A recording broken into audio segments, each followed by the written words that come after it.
ya? Bisa. Oke, Iya, terima jelas, Pak. kasih untuk hal itu. Dan pertama-tama saya juga ucapkan terima kasih buat semua panitia, khususnya Bapak Dr. Ismail Baneringgi bersama tim yang sudah mempercayakan kepada saya hari ini untuk menyampaikan materi yang sangat-sangat luar biasa hari ini, karena saya lihat tema utamanya penguatan kesehatan mental, sedangkan saya diberi judul tema untuk yang saya bicarakan adalah pribadi yang sehat mental. Jadi langsung kepada topik inti tema yang akan dibahas dalam beberapa minggu ke depan. Dan saya bersyukur bahwa hari ini bisa dipercaya, dan kalau melihat secara usia, tadi dibacakan CV saya ya, masih sangat-sangat muda, tetapi puji Tuhan bahwa Tuhan melihat kita dari setiap tanggung jawab kita ya. Tuhan akan mempercayakan kita bukan karena usia, tetapi Tuhan akan mempercayakan kita sesuatu ketika kita mampu dipercaya. Jadi itu yang teman-teman harus tanamkan, dan kita akan sama-sama akan belajar hari ini. Dan saya mungkin akan langsung saja menyampaikan materi karena sudah cukup panjang tadi perkenalan dari saya disampaikan oleh moderator. Mungkin saya bisa izin untuk share screen saya ya. Oke. Apakah screen saya bisa terlihat semua ya? Moderator? Bisa, Pak Pendeta. Oke. Terima kasih, saya akan langsung saja menyampaikan materi ini. Tentang membangun pribadi yang sehat mental. Tadi sudah disampaikan oleh Bapak Rektor kita ya, sekaligus juga merupakan pembimbing tesis saya di tahun 2018. Dan sebuah hal yang disampaikan tadi bahwa jangan sampai kita ingin membangun mental dari orang-orang atau tempat di mana nanti kita akan dipercaya, sedangkan kita sendiri masih sedang mengalami sesuatu keadaan yang mental kita sendiri belum sehat. Oleh karena itu, saya yakin dan percaya panitia mengangkat tema ini, membangun pribadi yang sehat mental, karena sesuatu itu harus dimulai dari kita. Ya, kita tidak bisa membangun orang lain, kita tidak bisa membentuk orang lain kalau diri kita sendiri belum terbentuk. Nah, ini penting sekali. Makanya saya sangat-sangat senang sekali bisa membahas tema ini. Sekalipun saya tadi sudah disampaikan bahwa saya bukan seorang psikolog, karena mendapatkan gelar seorang psikolog itu harus punya lisensi, dan saya juga bukan seorang konselor, karena menjadi seorang konselor pun harus mempunyai cukup banyak mengkonseling orang, khususnya jemaat dan beberapa orang. Tetapi sekali lagi bahwa hari ini saya ingin membahas ini dari sudut perspektif yang saya bisa temukan, dan semoga ini bisa memberkati teman-teman semua. Khususnya tadi disampaikan ada peserta sekitar 500 orang. Tetapi kalau sesuai dengan disampaikan Pak Pendeta Ismail atau Dr. Ismail tadi bahwa pesertanya belum sampai 500. Itu juga sebuah hal yang perlu menjadi evaluasi ke depan, supaya jangan sampai yang tidak hadir ini justru menjadi sebuah masalah. Ya, kita nggak tahu apa yang membuat teman-teman tidak bisa hadir.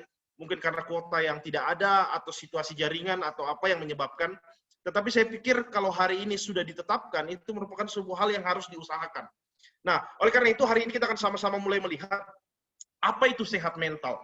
Nah, sebelum saya menyampaikan tentang hal ini, saya ingin mungkin mendengar dari beberapa teman-teman, karena ini merupakan sebuah pembekalan, dan saya sangat senang ketika kita mampu berinteraksi. Ya, jadi mungkin saya ingin mendengar beberapa perwakilan, apakah moderator yang atur atau mungkin ada saja yang bisa raise hand dan dilihat oleh moderator. Ada nggak yang bisa memberikan saya pengertian apa itu sehat mental menurut kalian? Kita tidak akan menyalahkan ya, dan semua jawaban saya anggap semua benar. Tetapi saya ingin mendengar dari teman-teman, ada yang bisa memberikan saya beberapa masukan atau bisa saya jawaban apa sih itu sehat mental? Mungkin bisa dibantu sama moderator. Ya, oke. Untuk teman-teman yang memberi respon, dipersilakan untuk hands-raise.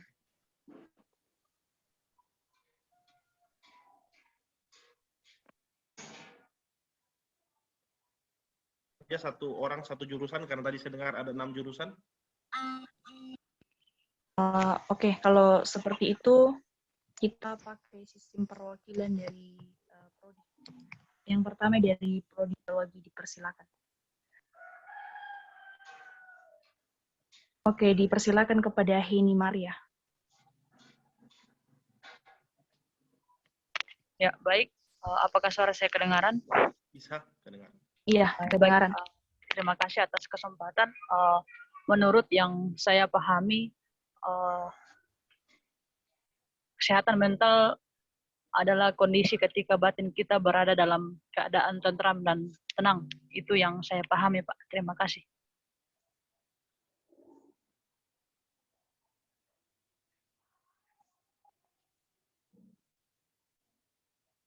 Oke, kemudian yang kedua perwakilan dari jurusan pendidikan agama Kristen atau fakultas Kristen.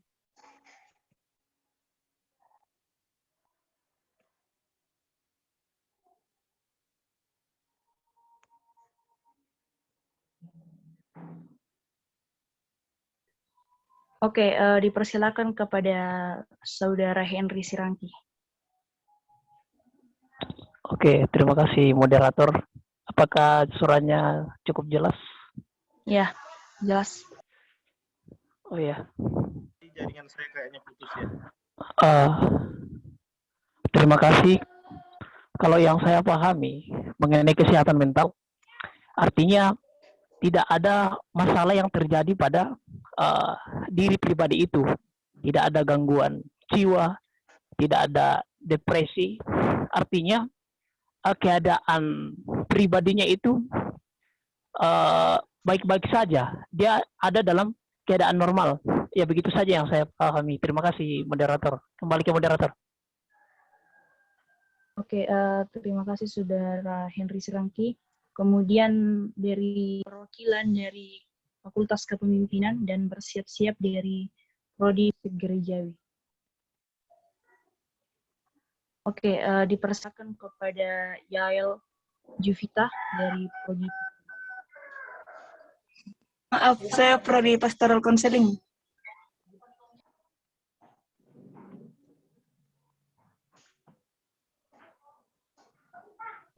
Iya, dipersilakan dari Saudari Yael Prodi Pastoral Counseling. Ya, terima kasih sebelumnya moderator atas kesempatannya. Menurut saya kesehatan mental adalah perilaku yang diperlihatkan seseorang berdasarkan orang normal pada umumnya, tidak menyimpang seperti penyimpangan sosial maupun penyimpangan dalam pribadi. Intinya perilaku yang diperlihatkan adalah perilaku normal pada umumnya. Terima kasih.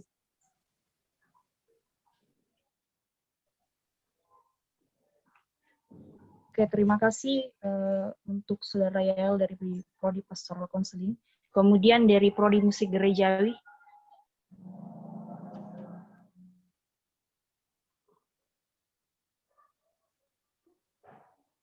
Oke, dipersilakan Saudari Susanti Tote dari Prodi Teologi.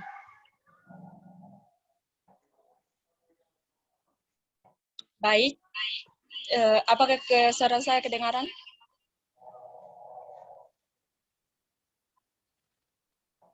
Iya, jelas. Ya, terima kasih atas kesempatan yang diberikan kepada saya. Apa itu sehat mental?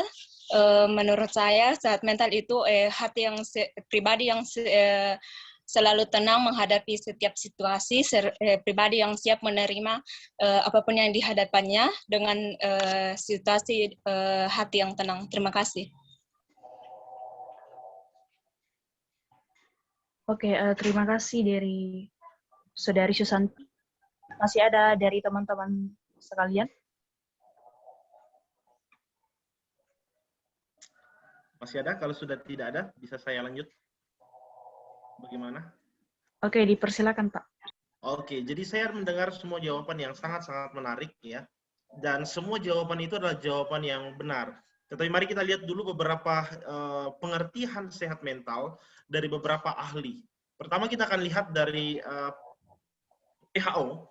Di apa yang WHO kasih pengertian sehat mental. Jadi menurut WHO kemampuan adaptasi sehat mental adalah kemampuan adaptasi seseorang dengan dirinya sendiri dan dengan alam sekitar secara umum sehingga merasakan senang, bahagia, hidup dengan lapang, berperilaku sosial secara normal, serta mampu menghadapi dan menerima semua kenyataan hidup. Jadi menurut WHO, orang yang tidak bisa menerima kenyataan hidupnya adalah orang yang sedang mengalami keadaan yang tidak sehat mental. Makanya tadi dari apa yang disampaikan bahwa hari-hari ini, khususnya teman-teman di lapangan nanti akan menghadapi fenomena-fenomena yang hari-hari ini banyak terjadi di Toraja.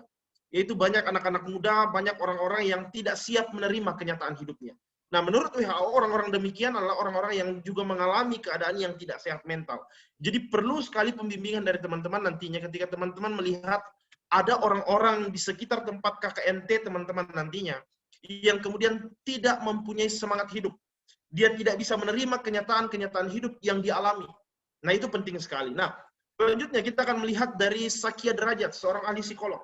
Dia berkata begini, terwujudnya keharmonisan, sehingga kalau kita melihat yang dia sampaikan di sini suatu hal yang sangat indah, dia katakan bahwa sungguh-sungguh antara fungsi jiwa serta mempunyai kesanggupan untuk menghadapi masalah-masalah yang biasa terjadi dan merasakan secara positif kebahagiaan dan kemampuan dirinya.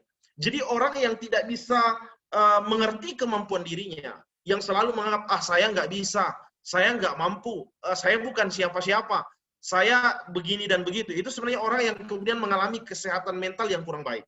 Jadi sehat mental ini tidak selalu berbicara tentang stres, tidak selalu berbicara tentang orang yang mengalami depresi, karena itu merupakan sebuah penyakit, ya, itu sudah mengalami penyakit. Tetapi kalau kita belajar tentang kesehatan mental, itu berbicara tentang hal yang lebih umum, yaitu keadaan di mana banyak orang tidak bisa merasakan kebahagiaan. Selalu merasa, aduh saya selalu menjadi orang tertindas, saya menjadi seorang yang selalu mendapat masalah, saya kemudian orang yang tidak mempunyai kemampuan apa-apa. Dibanding teman-teman saya punya banyak kemampuan, saya nggak punya apa-apa. Nah, ini menurut Sakia Derajat. Nah, mari kita lihat menurut Merriam-Webster, seorang ahli kesehatan. Dia berkata begini, suatu keadaan emosi dan psikologi yang baik. Nah, tadi ada beberapa teman yang sampaikan ini. Emosinya harus stabil, psikologisnya harus baik, di mana individu dapat memanfaatkan kemampuan kognitif atau kemampuan pikirannya dan emosinya untuk berfungsi di mana tempat dia berada dan dalam memenuhi kebutuhan hidupnya. Nah, jadi ini penting sekali teman-teman, ini yang disampaikan tadi oleh Pak Rektor dan juga Bapak Pendeta Ismail atau Dr. Ismail. Dia berkata bahwa kita harus mampu memanfaatkan kemampuan kita sehingga kita bisa berfungsi di tempat KKN kita. Jadi kalau teman-teman sendiri tidak mengalami kesehatan mental, maka sulit sekali teman-teman nanti akan membangun kehidupan orang-orang di tempat KKN kalian itu menjadi sehat mental. Karena sehat mental ini merupakan sebuah pengaruh, sebuah hal yang bisa ditularkan kepada orang lain. Jadi kalau kita sendiri mengalami ketidaksehatan mental, maka hal itu yang bisa kita tularkan bagi orang-orang di sekitar kita. Jadi ini yang penting sekali kita bangun supaya kita betul-betul menjadi orang-orang yang kemudian mengalami keadaan yang sehat mental. Nah, sedangkan menurut Paper dan Uden, seorang pendiri mental health care, dia berkata begini, suatu keadaan di mana seseorang dalam kehidupannya tidak mengalami perasaan bersalah terhadap dirinya sendiri. Jadi kalau orang terus menganggap dirinya saya bersalah, kemudian dia tidak bisa move on dari masa lalunya, maka sebenarnya dia orang juga yang mengalami keadaan yang tidak sehat mental. Jadi orang yang sehat mental itu mampu menerima keadaan dirinya. Dan dia memiliki estimasi yang realistis atau perkiraan yang realistis terhadap dirinya. Dia bisa mengukur kelemahannya dan dia juga mampu mengukur kelebihannya. Jadi tidak kemudian selalu melihat kelemahannya saja atau tidak hanya melihat kelebihannya saja tanpa melihat kekurangan dan juga kelebihannya. Tetapi dia mampu secara estimasi mengukur realistis kehidupannya sehingga dia mampu menerima kekurangan, kelemahan, dan segala hal yang ada dalam dirinya. Nah, berdasarkan hal ini, maka saya menyimpulkan begini. Kesehatan mental adalah kemampuan seorang individu untuk beradaptasi dengan dirinya, agar mampu memanfaatkan kemampuan kognitifnya dan emosinya dalam berinteraksi dengan orang lain. Juga mampu menerima semua kenyataan hidup. Jadi ini penting sekali. Bahwa orang yang sehat mental adalah orang yang mampu beradaptasi dengan dirinya. Karena banyak orang tidak mampu beradaptasi dengan dirinya. Tidak mampu menerima kekurangannya, tidak mampu menerima kelebihan orang lain. Itu adalah orang-orang yang tidak merasa mampu beradaptasi dengan dirinya. Tetapi ketika seorang itu sudah mampu beradaptasi dengan dirinya, maka dia akan mampu memanfaatkan kemampuan pikirannya, kemampuan emosinya, untuk dapat berinteraksi dengan orang lain. Nah, oleh karena itu, ini penting sekali. Ini sebuah gambaran tentang bagaimana kita harus mengerti tentang situasi kita. Nah, karakter itu atau kemudian yang kita tadi pelajari tentang mental itu akan terlihat di sisi karakter kita. Kalau 3 bagian kehidupan ini yang saya tunjukkan di sini, ada namanya personality, ada karakter, dan ada temperamen. Mungkin saya nanti akan jelaskan di slide selanjutnya, tapi saya akan jelaskan sedikit di sini. Temperamen adalah sifat yang dimiliki oleh setiap orang sejak dia lahir. Jadi setiap kita ini punya temperamen yang berbeda-beda, karena semua kita dilahirkan dengan DNA yang berbeda-beda. Tidak ada dari antara kita yang DNA-nya persis sama. Mungkin ada kesamaan, tapi tidak ada yang persis sama. Jadi setiap kita dibangun dengan temperamen, dibangun dengan DNA yang berbeda. Dan kemudian dibangun yang selanjutnya akan menghasilkan dari temperamen ini akan menghasilkan namanya karakter. Nah, karakter inilah, disinilah orang akan terlihat apakah dia sehat mental atau tidak. Karena personality itu hanya tampilan depan. Jadi personality itu begini teman-teman. Hari ini saya bertemu dengan teman-teman, itu personality. Karena saya hanya bertemu dengan teman-teman dalam beberapa durasi waktu yang singkat. Jadi yang saya tampilkan dan teman-teman tampilkan itu hanya personality. Tetapi kalau kita ingin melihat mental orang betul-betul sehat, maka mari kita lihat dari karakternya. Kita bersama-sama dengan dia, kita bersama-sama dengan dia, kita bergabung bersama-sama dengan dia, atau seperti nanti teman-teman di KKNT nanti, teman-teman akan melihat gimana karakter sesamamu di sana. Gimana karakter masyarakat yang kau tempati nanti di sana. Bagaimana karakter tempat di mana engkau ditempatkan nanti di sana. Dan di situ juga kau bisa mulai mengukur dirimu, bagaimana karakter mental saya. Sebenarnya bagaimana mental saya ini, sehat atau tidak. Dan di situ akan terlihat. Nah, banyak orang hanya membangun personality, tapi lupa membangun karakter. Jadi dia membuat penampilan yang begitu menarik, dari good looking-nya sangat luar biasa, tetapi kalau kita sudah kenal dia, maka kita akan kecewa dengan dia. Kalau kita sudah berinteraksi dengan dia dengan cukup lama, kita akan semakin melihat siapa dia. Nah, itu yang harus kita bangun hari ini. Jangan hanya sekedar membangun personality, tetapi kita harus membangun karakter. Karena di karakter inilah, mental kita, kesehatan mental kita akan terlihat. Makanya teman-teman yang dikasihi Tuhan, kita akan sama-sama belajar hari ini. Ini tadi yang saya maksud, bahwa karakter adalah respon saat kita ada di bawah, under pressure, di bawah tekanan. Dan kemudian ketika kita di atas. Jadi orang mentalnya itu akan terlihat ketika dia ditekan. Makanya kalau orang dalam keadaan biasa, nggak ada yang bunuh diri, teman-teman. Semua orang bunuh diri ketika dia mengalami tekanan. Ketika dia mengalami masalah, baru dia akan bunuh diri. Makanya teman-teman penting sekali kita mengerti ini bahwa mental kita akan terlihat ketika kita di bawah tekanan. Ketika kita ada masalah, ketika kita ada persoalan, ketika ada sesuatu yang kemudian memberikan kita sebuah pressure, tekanan, yang akan membuat kita kelihatan asli kita, siapa kita. Nah, itu akan terlihat. Makanya teman-teman yang dikasih Tuhan, kita akan fokus di sini, bagaimana membangun mental itu, bagaimana membangun kesehatan mental kita, agar betul-betul menjadi orang-orang yang sehat mental. Nah, sebelum itu, kita akan lihat ini, faktor penyebab mental menjadi tidak sehat. Yang pertama, kepercayaan diri yang kurang atau berlebih. Jadi orang itu bisa menjadi tidak sehat mental ketika dia punya kepercayaan diri yang rendah. Nah, coba teman-teman cek dalam diri teman-teman masing-masing. Kepercayaan diri teman-teman ini bagaimana? Nah, bagaimana ngeceknya? Ketika kita bergaul dengan orang. Kalau kita lihat orang yang lebih dari kita, punya kemampuan lebih dari kita, bagaimana kita? Kalau kita mulai minder, kalau kita mulai berkata, saya ternyata bukan siapa-siapa, aduh, kok dia hebat banget ya, saya nggak bisa kena, saya nggak punya kelebihan seperti dia. Dan kemudian kita mulai mundur, kemudian kita mulai minder bergaul dengan dia. Itu tanda bahwa sebenarnya kita tidak sehat mental. Atau kita punya kepercayaan diri yang berlebih. Kita melihat semua orang itu punya di bawah kita. Kita mulai berkata, saya yang paling hebat. Dia siapa sih? Dia mungkin IP-nya di bawah saya. Jadi dia bukan siapa-siapa bagi saya. Itu tanda bahwa kita juga sedang mengalami kesehatan mental yang tidak sehat. Jadi kepercayaan diri yang kurang dan kepercayaan diri yang lebih, itu juga bisa menyebabkan ketidaksehatan mental. Jadi harus seimbang. Nah, yang kedua, konsep diri yang tidak sehat. Nah, ini yang saya maksud tadi, kita hanya membangun personality. Kita hanya membangun siapa kita ketika dilihat orang. Tapi kita tidak pernah membangun ke dalam diri kita, sehingga ketika kita keluar, kita menjadi rapuh. Makanya tidak heran, saya kemudian tidak meremehkan, atau kemudian saya tidak menyalahkan teman-teman beberapa yang sudah bunuh diri. Tetapi ada beberapa yang saya kenal, mereka punya jabatan, mereka punya, kalau kita kenal, mereka seorang pengurus dan sebagainya. Tetapi toh kenapa mereka akhirnya bunuh diri? Karena seringkali mereka hanya bangun personality. Good looking untuk dilihat orang, tetapi di dalamnya rapuh. Ibarat sebuah bangunan Itu di luarnya dipoles begitu indah, dicat begitu indah, tapi di dalamnya nggak dibangun. Di dalamnya nggak kalau bangunan itu nggak diplester, nggak dicat, tapi di luarnya tuh indah banget. Nah, seringkali orang menjadi tidak sehat mental karena seringkali begini. Mereka hanya membangun good looking. Mereka hanya membangun apa yang dilihat orang, tetapi mereka tidak membangun dirinya. Nah, selanjutnya yang ketiga adalah takut penilaian orang. Ini penting sekali teman-teman.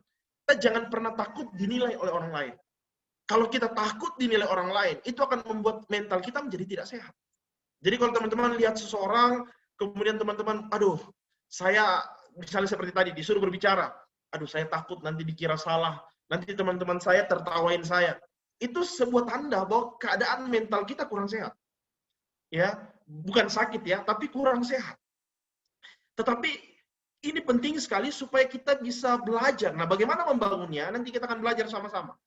Kita lihat dulu apa faktor-faktor penyebabnya. Yang keempat, tidak siap akan perubahan. Nah, ini penting sekali.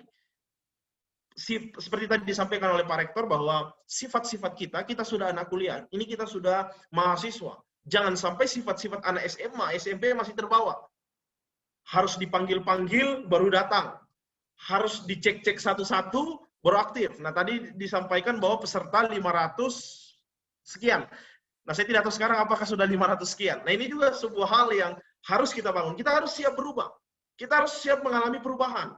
Seperti hari ini, mungkin selama ini kita kuliah secara offline, hari ini kita kuliah secara online. Kita lewat Zoom, kita lewat beberapa media. Itu perubahan itu. Kalau kita nggak siap, itu tandanya mental kita kurang sehat. Ada sesuatu yang salah dalam diri kita, sehingga kita tidak siap akan sebuah perubahan. Orang yang sehat mental adalah orang yang siap untuk segala perubahan. Nah, selanjutnya, orang yang tidak sehat mental itu menjalani hidup tanpa integritas. Nah, saya ingin coba nih integritas teman-teman semua yang ada di sini. Saya lihat tadi saya sempat pantau karena tadi sejak Pak Ismail, Dr. Ismail sudah renungan, saya sudah masuk. Dan saya cek banyak video-video yang mati. Pengalaman saya di beberapa seminar yang saya adakan, di beberapa kegiatan yang saya adakan, dan saya menjadi seorang pemateri di sana, saya melihat banyak sekali orang-orang yang kameranya off itu kadang-kadang sudah tidak di depan kamera. Kadang-kadang HP-nya saja yang di-on-kan, entah mungkin sudah lagi di pasar mungkin, entah lagi sedang mungkin lagi sudah di warung makan mungkin, lagi ngobrol-ngobrol, nggak tahu. Nah, itu integritas teman-teman. Saya nggak mau menghakimi, tetapi coba teman-teman uji sendiri integritas teman-teman. Kalau teman-teman masih seperti itu artinya keadaan mental kita nggak sehat. Kalau teman-teman kemudian hanya masuk di sini, kemudian off-kan kamera, off-kan mic, kemudian ditinggal. Ya, nanti kalau sudah jamnya mau 5 menit materi selesai, 5 menit ibadah selesai, baru datang di depan kamera, supaya jangan sampai nanti di absen sudah nggak ada. Nah, itu keadaan yang tidak sehat mental. Itu perlu dibangun. Jadi jangan sampai kemudian kita ingin membangun mental orang lain dengan tema yang sangat luar biasa diangkat oleh kampus kita, penguatan kesehatan mental, tetapi kita sendiri sedang mengalami keadaan mental yang rusak. Keadaan mental yang tidak sehat. Ini penting sekali. Jadi ini faktor-faktor penyebabnya. Nah, sekarang kita akan masuk kepada bagaimana membangun mental yang sehat. Jadi hari ini saya akan membahas 3 hal bagaimana membangun mental yang sehat. Dan saya berharap teman-teman bisa terberkati dengan apa yang saya sampaikan ini, sehingga menjadi bekal kalian dalam mengikuti KKN, dan bukan hanya di KKN saja, tapi menjalani kehidupan ke depan. Nah, yang pertama adalah memiliki pikiran yang sehat. Jadi orang yang ingin membangun mentalnya menjadi sehat, itu harus dimulai dari pikiran. Kalau pikiran kita sudah tidak sehat, maka pasti tingkah laku kita pasti nggak sehat. Kalau pikiran kita sudah tidak sehat, pasti mental kita juga nggak sehat. Itu sudah pasti. Nah, yang kedua, memiliki tanggung jawab. Untuk membangun kesehatan mental, harus dilatih dengan tanggung jawab. Kenapa banyak orang bunuh diri? Kenapa banyak orang akhirnya gampang putus asa? Kenapa banyak orang stres? Kenapa banyak orang depresi? Karena mereka tidak siap menerima tanggung jawab. Mereka tidak siap menghadapi kenyataan hidup. Makanya kalau teman-teman lihat beberapa anak-anak muda yang bunuh diri, karena kisah percintaan. Kenapa? Karena mereka nggak berani menerima tanggung jawab. Seandainya mereka harus menerima tanggung jawab, mereka jalani saja dengan apa yang mereka hadapi. Tetapi karena mereka tidak mau menerima tanggung jawab, akhirnya mereka memutuskan untuk mengakhiri hidup. Nah, yang ketiga adalah memiliki kepekaan dan motivasi yang sehat. Nah, ini penting sekali di poin yang terakhir nanti saya akan sampaikan, bahwa kepekaan kita akan melatih mental kita. Karena berbicara tentang mental, itu berbicara tentang karakter. Dan karakter itu berbicara tentang respon. Nah, sebuah respon bisa dibangun ketika kita memiliki yang namanya kepekaan. Contoh, teman-teman jalan di jalanan. Tiba-tiba teman-teman lihat ada nenek-nenek lagi nyebrang. Di situ dibutuhkan mental kita sehat atau tidak. Kalau kita kemudian, oh biar dia lewat, itu berarti mental kita nggak sehat. Tapi kalau kita berhenti, dan kemudian kita nyebrangkan dia, karena dia tahu tua, itu berarti kepekaan kita, nurani kita masih sehat. Dan ciri orang yang mentalnya sehat, itu dimulai dari hati nuraninya, yang juga sehat. Makanya kita akan mulai masuk satu-satu, melihat hal ini. Karena saya diberi waktu 2 jam, dan sudah hampir 1 jam, karena tadi terpotong dengan beberapa hal. Maka sekarang kita akan mulai masuk tentang yang pertama. Bagaimana memiliki mental yang sehat? Yang pertama, memiliki pikiran yang sehat. Nah, saya mengajak teman-teman semua, bagi teman-teman yang mungkin membawa Alkitab, bisa kita lihat sama-sama. Kita akan lihat di dalam Roma pasal 12 ayat yang kedua. Saya sudah cantumkan di sini, di screen saya. Mungkin teman-teman yang tidak bawa Alkitab di sampingnya, atau mungkin karena di handphonenya Alkitabnya, maka mari lihat saja ke screen ini. Saya akan bacakan sama-sama dalam Roma 12 ayat 2, dikatakan begini. Janganlah kamu menjadi serupa dengan dunia ini, tetapi berubahlah oleh pembaharuan budimu, sehingga kamu dapat membedakan mana kehendak Allah dan yang sempurna. Jadi, ini ayat yang sangat menarik ketika kita gali. Saya akan perlihatkan kepada teman-teman semua. Kata berubah di situ, tapi ayat berkata tetapi berubahlah, kata berubah di situ menggunakan kata metamorphostai, yang seringkali kita kemudian kenal dengan istilah metafora atau metamorfosis.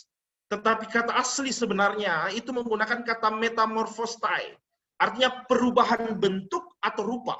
Jadi orang yang berubah itu, menurut ayat Roma 12 ayat 2, itu bukan hanya kemudian bergeser dari kiri ke kanan, atau kemudian dari atas ke bawah, tidak. Tetapi kata metamorphostai artinya mengalami perubahan bentuk.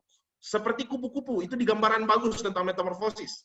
Dari kepompong jadi kupu-kupu, itu berbeda bentuk. Nah, dalam hidup kita, kita juga harus mengalami perubahan bentuk. Perubahan rupa kita. Nah, apanya yang berubah? Bentuk apa yang berubah? Nah, mari kita lihat sama-sama. Kata pembaharuan budi. Kata pembaharuan itu menggunakan kata anakonesis, yang artinya diubahkan atau dibentuk dengan model yang lain.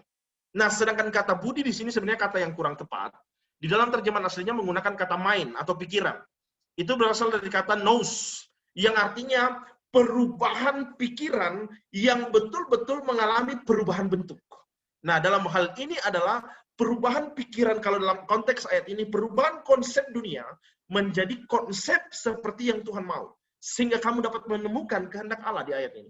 Tetapi dalam konsep kita hari ini membahas tentang mental yang sehat, untuk mengubah pikiran kita, untuk mengubah mental kita menjadi sehat, maka pikiran kita harus diubah menjadi sehat. Nah, bagaimana mengubahnya? Kita harus mengubah bentuk pikir kita. Kalau selama ini mungkin kita menganggap bahwa saya ini adalah pribadi yang kurang maksimal, maka hari ini saudara harus menyatakan diri kalian maksimal. Itu perubahan bentuk. Kalau mungkin teman-teman kemarin adalah pribadi yang mungkin kurang baik, maka ketika kalian mengalami perubahan bentuk, perubahan pikiran yang baik, maka kalian akan menjadi orang-orang yang baik. Kemudian ketika pikiran kalian kemarin kurang positif, maka hari ini kalian mengubahnya menjadi positif. Dan itulah yang dimaksud dengan ayat ini, mengalami metamorphostai, atau perubahan bentuk pemikiran, dari yang lama menjadi yang baru, dari yang kurang baik menjadi baik, dari yang negatif menjadi positif. Makanya sebuah penulis buku yang sangat memberkati hidup saya, dia berkata begini, Etienne Luscol, seorang penulis tentang buku Hati Bapa, dan juga tentang seorang ketua dari yang saya tempati bernama itu Christian Men's Network yang ada di dunia, pendirinya berkata begini, adalah baik memiliki keinginan untuk berubah. Jadi kalau teman-teman punya keinginan untuk berubah, itu baik. Kemudian kalian mempunyai keinginan untuk membicarakan tentang perubahan, seperti hari ini kita membicarakan tentang perubahan, untuk menjadi mental yang sehat, itu baik. Bahkan setelah selesai seminar ini, kemudian kalian mulai berjanji untuk mengalami perubahan, mulai berubah, itu baik. Dan kemudian mulai memplanning, merencanakannya, mulai memplan supaya perubahan itu terjadi, itu baik. Tetapi, Jika tidak ada perubahan, maka semua itu tetap menjadi sia-sia belaka. Makanya dia tulis sebuah quotes yang sangat indah seperti ini. Perubahan bukanlah suatu perubahan sampai terjadi suatu perubahan. Jadi kalau teman-teman menganggap diri kalian saya mau berubah pikiran saya menjadi sehat, tapi itu hanya wacana, itu baru rencana, itu baru janji, itu baru perencanaan, maka itu bukan perubahan. Tetapi yang dimaksud dengan perubahan pikiran adalah perubahan yang betul-betul berubah. Kalau dulu saya suka berpikir negatif, sekarang saya mulai berpikir positif. Kalau dulu saya selalu hanya melihat kelemahan saya, maka sekarang saya harus banyak melihat kelebihan saya. Itu artinya sudah mengalami perubahan. Tapi kalau masih sama-sama saja, maka kita hanya seperti ini. Perubahan bukanlah suatu perubahan sampai terjadi suatu perubahan. Jadi teman-teman, ini penting sekali. Kalau teman-teman menganggap bahwa saya ingin merubah pola pikir saya dari yang dulu kurang sehat menjadi lebih sehat, mental saya yang dulu kurang sehat menjadi sehat, maka ini yang harus kita ambil. Perubahan pikiran bukanlah sebuah perubahan sampai terjadi suatu perubahan. Jadi kalau teman-teman ingin membangun mentalmu yang sehat hari ini, pikiranmu itu harus betul-betul berubah. Bukan direncanakan berubah, bukan dijanjikan berubah, bukan di planning berubah, tetapi sudah mengalami betul-betul perubahan. Dan untuk mengalami perubahan itu butuh yang namanya waktu, butuh yang namanya proses, dan butuh yang namanya komitmen untuk betul-betul mengubah pola pikir kita. Kalau selama ini kita menganggap, aduh, sedikit masalah kita anggap sebuah hal yang besar, maka mari kita belajar mengubah konsep berpikir kita. Supaya kita betul-betul menjadi pribadi-pribadi yang sehat mental. Karena kesehatan mental atau mental yang sehat itu dibangun dari pikiran yang sehat. Kalau pikiran kita banyak negatif, pikiran kita kemudian banyak, kata anak-anak sekarang, seuzon, banyak kemudian menganggap orang lain, wah, seperti ini dan seperti itu, baru melihat orang, kemudian kita mulai curiga dengan banyak hal, mari kita rubah itu. Perubahan bukanlah suatu perubahan, sampai terjadi sebuah perubahan. Jadi yang pertama yang saya sampaikan bahwa untuk mengubah kesehatan mental kita menjadi sehat, kita harus ngerti ini. Kita harus mengubah pikiran. Dan perubahan pikiran bukan diwacanakan, bukan hanya dibicarakan, bukan hanya direncanakan, tetapi betul-betul diubah dan berubah. Dan itulah yang disebut sebagai sebuah perubahan. Nah, yang kedua kita mau belajar tentang bagaimana supaya kesehatan mental kita ini bisa terbangun.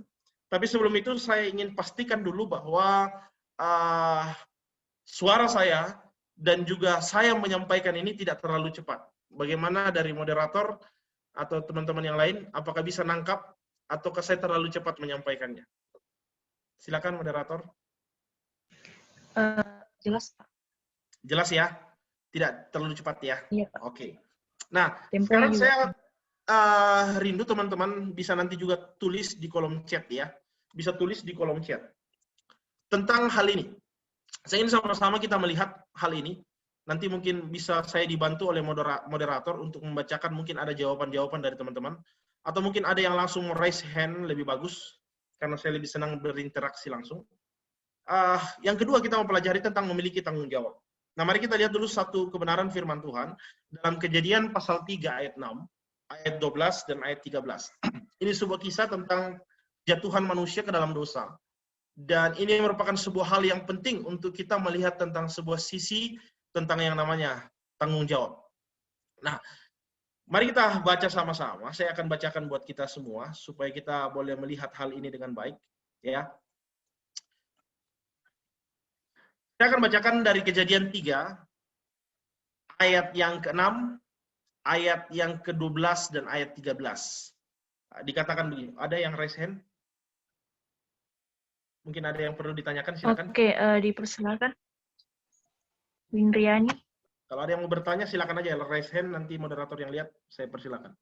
Oke, ada yang raise hand, silakan. Oke, dipersilakan Windriani. Maaf sebelumnya saya tadi mau bercerita sekali lagi. Kenapa? Kepencet ya? Oke. Oke, kita lanjut. Kejadian 3 ayat 16, 12 dan 13 berkata begini. Perempuan itu melihat bahwa buah pohon itu baik untuk dimakan dan sedap kelihatannya. Lagi pula pohon itu menarik hati karena memberi pengertian. Lalu ia mengambil dari buahnya dan dimakannya dan diberikan juga kepada suaminya yang bersama-sama dengan dia. Dan suaminya pun memakannya. Ini cerita Hawa ya. Ayat 12. Manusia itu menjawab. Ini jawaban Adam. Perempuan yang kau tempatkan di sisiku, dialah yang memberi dari buah pohon itu kepadaku. Maka ku makan. Ayat 13. Kemudian berfirmanlah Allah kepada perempuan itu. Ini berbicara lagi kepada Hawa. Apakah yang telah kau perbuat ini? Jawab perempuan itu, ular itu yang memperdayakan aku, maka ku makan. Nah, pertanyaan saya buat teman-teman begini. Siapa yang sebenarnya salah? Menurut teman-teman dari kisah ini. Selama ini teman-teman pahami, selama ini teman-teman tahu dari kisah kejatuhan manusia dalam dosa. Siapa sebenarnya yang salah? Adam, Hawa, atau ular? Nah, saya mau teman-teman ngasih saya jawaban beserta alasannya. Jadi silakan moderator lihat ada yang raise hand atau mungkin ada yang tulis di komentar, tapi mohon ada alasan ya, jangan hanya sebut Adam, jangan hanya sebut Hawa, jangan hanya sebut ular, tapi nggak ada alasan. Kita mahasiswa, kita harus realistik. Ketika kita menjawab sesuatu, kita harus memberikan jawabannya. Nah, silakan ada yang raise hand. Saya persilakan. Oke, dipersilakan kepada Saudara Henry Sirangki dari Prodi Teologi.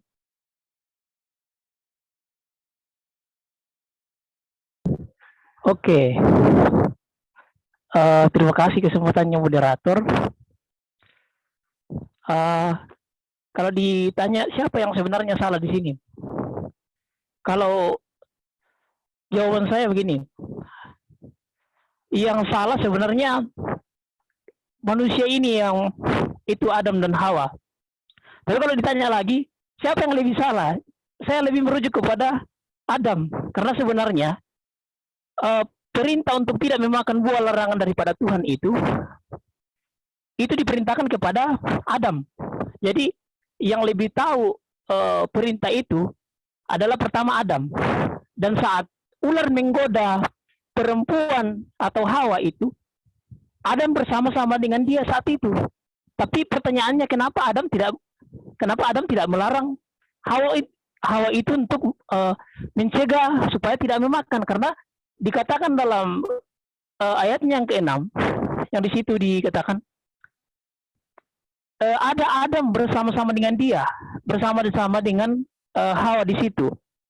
Pertanyaannya, kenapa Adam tidak memberikan pemberitahuan kepada Hawa bahwa jangan makan itu? Justru Adam terdiam, pasif di situ. Jadi kalau dikatakan siapa yang salah, dua-duanya salah. Tapi kalau dikatakan siapa yang lebih salah, ya saya kepada Adam. Terima kasih. Oke. Ya, luar biasa. Masih ada satu orang yang raise hand. Dari Jimmy Pinden Putih dari Prodi Teologi. Oke, terima kasih. Suara saya kedengaran, moderator? Siap, jelas. Ya, terima kasih. Kalau dari saya agak berbeda sedikit dengan jawaban dari Henry. Kalau saya di sini, ketiga-tiganya tadi itu sebenarnya ini pendapat saya, tidak ada yang salah dan juga tidak ada yang benar. Kenapa saya katakan seperti ini? Karena dikatakan tidak ada yang benar karena seharusnya kalau mereka melaksanakan tanggung jawab yang dipercayakan oleh Allah itu kepada mereka, tentu mereka tidak akan melakukan kesalahan seperti yang dikatakan oleh Henry tadi. Kemudian kenapa saya katakan dalam hal semua melakukan kesalahan? Karena itu tadi mereka tidak bertanggung jawab dalam melaksanakan apa yang diperintahkan oleh Allah. Jadi kalau menurut saya tidak ada yang benar dan juga tidak dipungkiri mereka melakukan kesalahan yang sama. Terima kasih. Luar biasa. Masih ada satu orang, mungkin moderator masih ada satu orang. Kalau bisa ada satu orang, perempuan-perempuan ini nggak ada yang bicara nih. Kalau boleh ada yang perempuan lagi mewakili, karena tadi gendernya semua laki-laki. Kalau bisa ada yang mewakili perempuan. Mungkin ada yang bisa mewakili perempuan. Ada dari room chat, Pak. Oke, silakan. Bisa dibacakan. Dari Jenita Tandil. Kalau menurut saya, jika ditanya siapa yang menurut saya yang salah adalah manusia, yaitu Adam dan Hawa, yang terbawa oleh keinginannya atau kedagingannya, dan tidak bertanggung jawab untuk taat pada perintah Tuhan. Itu dari Jenita Tandilimbong, Pak. Oke, ini Polres Asriel Resen boleh bicara saja langsung. Silakan. Oke, dipersilakan kepada Polres dari Prodi Teologi. Oke, terima kasih atas kesempatannya, tapi saya mohon maaf sebelumnya karena tidak mengaktifkan kamera, karena HP saya jelek kameranya, jadi rugi tongji kalau saya kasih nyala. Oke, saya langsung saja menjawab. Maksudnya mana yang salah? Nah, kalau kita sudah baca kan semua jawaban dari teman-teman itu sudah benar, tapi saya mencoba ada hal yang agak berbeda sedikit lah. Nah, yang paling salah menurut saya itu Adam, karena kan dikatakan di situ bahwa dia tidak menjaga Hawa pada saat itu, kan dia membiarkan Hawa itu berkeliling sendiri, makanya dia mengambil dia mengambil buah itu. Nah, makanya saya berkesimpulan bahwa memang Adam lah yang paling salah di antara mereka. Oke, terima kasih. Oke, jawaban yang sangat-sangat luar biasa dan semua dijawab hampir semua oleh anak-anak teologi. Memang kalau sudah berbicara ayat, pasti anak teologi yang cepat akan menjawab. Nah, teman-teman, kalau kita melihat dari hal ini, memang mungkin saya sangat sependapat dengan semua teman-teman bahwa kalau ditanya siapa yang salah, semua mereka salah, karena mereka semua melakukan hal yang salah. Nah, tetapi yang perlu kita ketahui, mungkin masih ada satu orang nih, Winda, siapa nih? Winda Artasta, mungkin bisa langsung bicara saja. Mungkin masih mau bicara. Silakan. Di kesempatannya Pak, menurut pendapat saya, dari ketiga ini siapa yang paling salah? Pertama, saya merujuk kepada sang ular. Bisa dikatakan bahwa ular ini adalah pada sebelumnya adalah seorang malaikat yang jatuh ke dalam dosa karena ingin menyamai dengan Allah. Jadi bisa dilihat bahwa pada awalnya ular ini yang mentalnya tidak sehat atau tidak sehat mental. Kemudian karena dia tidak sehat mental, kemudian dia mempengaruhi manusia. Ibaratnya manusia di sini adalah manusia yang pada waktu itu masih polos, karena pada waktu diciptakan. Jadi dia mempengaruhi mereka sehingga manusia yang melihat bahwa buah ini baik, jadi mereka memakannya. Terima kasih, Pak. Oke, terima kasih Winda ya. Sangat-sangat luar biasa jawaban teman-teman semua, tidak ada yang salah. Tetapi kalau kita bicara tentang tema ini memiliki tanggung jawab, maka saya sangat-sangat sependapat dengan Henry tadi. Itu jawaban yang sangat-sangat menarik. Kenapa saya juga mengatakan ini? Karena saya begini.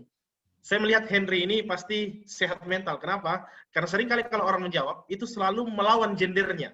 Jadi kalau saya bicara, saya kemudian menyalahkan wanita. Tetapi Henry dengan lantang berkata bahwa yang salah Adam. Nah, jadi ini sebuah perdebatan yang seringkali terjadi di dalam dunia teologi. Banyak orang bertanya, siapa sih yang salah? Ya kalau kita tanya siapa yang salah, semua salah. Tetapi sebenarnya siapa yang punya tanggung jawab sehingga hal itu menjadi salah? Kemarin kita lihat sama-sama, ini yang penting kita pahami sama-sama teman-teman. Adam adalah orang yang paling bersalah dalam hal ini. Kenapa saya katakan Adam? Teman-teman lihat, dia pemimpin, dia kepala keluarga. Dan tugas seorang kepala keluarga adalah melindungi keluarganya.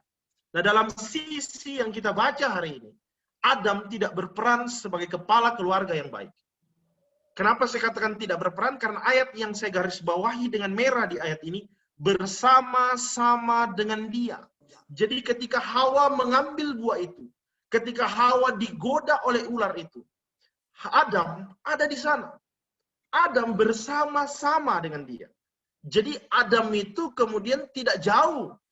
Adam itu kemudian tidak lihat, tapi dia bersama-sama dengan dia. Mereka ada di satu tempat dan Adam mendengar. Tetapi kemudian Adam tidak melarang istrinya. Bahkan kemudian tidak hanya melihat Hawa makan sendiri, tapi ketika dia dikasih buah itu, dia juga ikut memakannya. Nah, teman-teman lihat, perintah yang diberikan Tuhan untuk berbicara tentang larangan makan ini, itu hanya diberi kepada Adam. Tidak ada Hawa di sana. Jadi sangat wajar ketika sebenarnya Hawa gampang dipelintir oleh karena dia malaikat yang kemudian jadi manusia yang jadi iblis. Tetapi teman-teman, dalam berbicara tentang tanggung jawab, itu kita nggak bisa ngadakan situasi. Kita nggak boleh nyalakan situasi. Kita nggak boleh nyalakan keadaan. Seperti teman-teman nanti mungkin ditempatkan dalam tempat KKN yang begitu berat. Maka jangan salahkan panitia. Jangan salahkan rektor, saya memang tidak bisa maksimal karena saya ditaruh di sini. Coba saya ditaruh di tempat teman saya yang bagus. Coba saya ditaruh di tempat yang tidak seperti saya ini. Saya juga bisa kerja maksimal. itu tandanya kita mulai tidak tanggung jawab. Dan itu tandanya kita mulai sedang mengalami kesehatan mental yang tidak baik. Karena berbicara tentang tanggung jawab itu harus berhenti di saya. Jadi ketika saya diberi tugas, maka tanggung jawab itu harus berhenti di saya. Ketika itu salah, maka itu kesalahan saya. Dan itu orang yang mentalnya bagus. Sedangkan orang yang kemudian ketika dia mengalami kesalahan, dia lempar ke orang lain, dia cari yang lain, kemudian dia salahkan yang lain, itu artinya dia sedang mengalami kesehatan mental yang tidak baik. Kenapa? Karena dia takut dinilai orang lain, tetapi dia suka menilai orang lain. Nah, itu kesalahan yang sangat-sangat buruk ketika mental kita tidak sehat. Seperti di dalam pembacaan ini. Kalau saya melihat di sini, di ayat 12, Adam kemudian menyalahkan istrinya. Dia berkata, Tuhan, wanita yang kau tempatkan di sisiku, itulah yang menyuruh aku. Padahal dia punya pilihan untuk tidak makan. Betul ya? Dia punya pilihan untuk tidak makan. Tapi kenapa dia makan? Itu keputusan. Sehingga dia tidak bisa menyalahkan orang lain dengan keputusan yang dia ambil. Seandainya hanya Hawa yang makan, dia mungkin bisa berkata, Tuhan, wanita yang kau tempatkan di sisiku, itu yang makan Tuhan. Tapi dia juga ikut makan. Jadi sebenarnya keputusan di Adamlah yang salah. Ketika dia mengizinkan istrinya makan, dan dia juga ikut makan. Nah, kemudian dikatakan di situ bahwa ketika Adam sudah makan, kemudian dia salahkan istrinya. Dan kemudian istrinya juga salahkan lagi ular. Dan ketika sudah sampai kepada ular, maka ular jadi frustasi. Nggak tahu siapa lagi yang mau disalahkan. Nah, teman-teman yang dikasih Tuhan, seperti inilah kita manusia. Seringkali kita terus mencari orang lain untuk kita salahkan. Demi kita tidak menjadi salah. Padahal itu ciri kesehatan mental kita sedang terganggu. Di awal tadi saya katakan bahwa kesehatan mental tidak selalu berbicara tentang depresi, tidak selalu berbicara tentang stres, tidak selalu berbicara tentang gangguan jiwa. Tetapi kesehatan mental indikasinya mulai terlihat ketika seseorang mulai tidak bisa bertanggung jawab dengan tanggung jawab yang diberikan kepadanya. Makanya teman-teman, saya selalu berkata begini, Adam sedang dalam keadaan tidak sehat mental. Dan bukan hanya Adam, Hawa pun juga dalam keadaan tidak sehat mental. Tetapi yang paling bertanggung jawab dalam sisi yang kita baca hari ini, itu adalah Adam. Makanya saya sangat terberkati tentang seorang filsuf bernama Plato pernah berkata begini.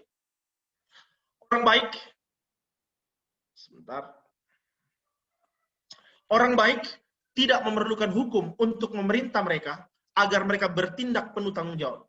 Jadi menurut Plato, orang baik, kalau dia orang sehat mental, kalau konsep kita atau materi kita hari ini, orang baik atau orang yang sehat mental, itu tidak memerlukan hukum untuk memerintah mereka agar mereka bertindak penuh tanggung jawab.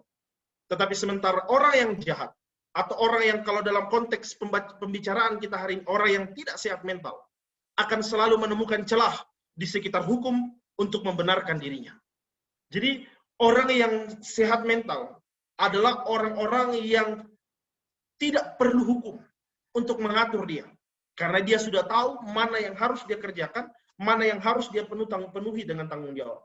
Sementara orang jahat atau orang yang kurang sehat mentalnya akan selalu menemukan celah di sekitar hukum itu untuk membenarkan dirinya. Jadi teman-teman, perjuangan selalu dimulai dalam diri kita. Dan kemenangan paling mendasar adalah ketika kita menang terhadap diri kita.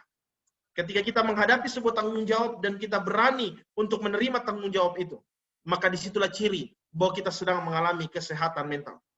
Tetapi ketika kita dikasih tanggung jawab, kita dikasih sebuah kepercayaan, kita diberi sebuah tugas, tetapi kemudian ketika kita tidak bisa mengerjakannya, kita mulai mencari orang lain untuk kita kambing hitamkan, kita mulai mencari situasi yang kemudian kita bisa salahkan, kita mulai mencari alasan untuk menyalahkan situasi itu. Maka sebenarnya di situ ciri awal bahwa kesehatan mental kita sedang terganggu. Saya kasih contoh. Ini tidak menyinggung. Tetapi kalau ada teman-teman yang hari ini sedang offline, nih, lagi kameranya dimatikan, tapi saya percaya anak-anak IAKN adalah anak-anak yang luar biasa. Adik-adik saya di IAKN pasti adalah adik-adik yang luar biasa semua. Dan saya berharap semua punya kesehatan mental yang baik. Kalau ada yang kameranya off hari ini, tapi entah di mana, seperti yang saya bilang tadi di awal, teman-teman lihat ini, penting sekali. Tanggung jawab. Nanti kalau misalnya panitia tanya, kenapa tadi nggak masuk? Oh, Pak, kuota saya habis. Nggak bisa masuk nih Pak, kuota saya habis. Tadi saya dapat jaringan yang kurang bagus Pak. Sebenarnya itu sebuah alasan yang kita bisa bangun sendiri, menemukan celah di tengah sebuah kebenaran. Kenapa kalau kita tahu memang hari ini pembekalan, kenapa kita tidak atur waktu, cari waktu untuk kemudian kita menyisihkan waktu itu, untuk kita bisa meluangkan waktu untuk hidup dalam menghadiri pembekalan ini. Tetapi kalau memang dari niat hati sudah tidak ada, maka pasti alasan akan muncul 1000 alasan untuk kita pakai untuk menghindar. Tetapi kalau memang kita punya sehat mental, maka kita akan berusaha bertanggung jawab bahwa hari ini sebuah hari yang saya harus ikuti, acara ini adalah sebuah acara yang harus saya ikuti. Maka bagaimanapun caranya, saya akan berusaha. Mau nebeng di warkop kek, mau nebeng di kafe kek, mau nebeng di wifi tetangga kek. Kalau memang ada niat, pasti ada cara untuk kita bisa mencapainya. Tetapi kalau kita terus seperti kata Plato ini, orang jahat atau orang yang kurang sehat mentalnya selalu akan punya celah untuk menemukan sesuatu yang benar dari dirinya. Nah, selanjutnya, kedewasaan itu tidak dilihat dari seberapa banyak usia kita. Nah, ini penting sekali teman-teman. Saya selalu tidak setuju ketika seseorang berkata begini, untuk memberikan tanggung jawab kita harus lihat berapa usianya. Itu sebuah hal yang salah. Teman-teman di sini ada dari prodi kepemimpinan, pasti teman-teman sudah belajar bahwa kepemimpinan itu dilihat bukan dari seberapa tua dia, tetapi dari seberapa dia bisa menerima tanggung jawab untuk dipercayakan sebuah kepemimpinan. Makanya teman-teman kita harus ngerti begini, kedewasaan tidak dilihat dari seberapa besar banyak usia kita atau seberapa tebal kumis kita. Banyak orang kalau kumis tebal, jenggot tebal, maka oh ini bisa dipercaya ini. Atau kalau perempuan-perempuan kalau lentik bulu matanya panjang, wah ini berwibawa ini. Nah, nggak begitu teman-teman. Kedewasaan itu tidak dilihat dari situ. Mungkin waktu SD kita nggak pernah pakai lipstik. Kalau teman-teman perempuan nggak pernah pakai bulu mata yang diperpanjang-panjang. Tapi oh saya sudah dewasa, jadi saya harus pakai bulu mata yang dilentik-lentik. Saya harus pakai lipstik. No. Itu bukan tanda kedewasaan. Itu personality yang kita bangun. Tetapi kedewasaan itu dilihat dari seberapa banyak teman-teman mau menerima tanggung jawab yang dipercayakan kepada teman-teman. Jadi kalau teman-teman hari ini melihat bahwa saya mau menjadi pribadi yang sehat mental, maka belajarlah menerima setiap tanggung jawab. Dan ketika tanggung jawab itu tidak mampu kita kerjakan, maka jangan cari orang lain untuk disalahkan. Tetapi mari kita belajar, ini tanggung jawab saya, ini tugas saya, harus berhenti di saya. Sehingga kita betul-betul bisa membangun kesehatan mental kita. Sehingga kita menjadi pribadi-pribadi yang maksimal dalam mengerjakan dan melakukan sesuatu. Karena kedewasaan sekali lagi tidak diukur dari usia, tidak diukur dari personality kita, tidak diukur dari apa yang kita bisa kerjakan, dan banyak hal yang mungkin kita bisa perlihatkan dari personality. Tetapi kedewasaan dilihat dari seberapa banyak kita mampu menerima tanggung jawab yang dipercayakan kepada kita. Dan hari ini salah satu bentuk tanggung jawabnya adalah teman-teman menghadiri sesi ini. Ini tidak ada pesan sponsor dari panitia untuk saya sampaikan. Tetapi karena saya berbicara tentang kesehatan mental, maka saya harus sampaikan ini. Bahwa teman-teman, kalau teman-teman ingin bangun mentalmu yang sehat, maka dimulai dengan dirimu sendiri. Engkau harus mulai dengan dirimu sendiri.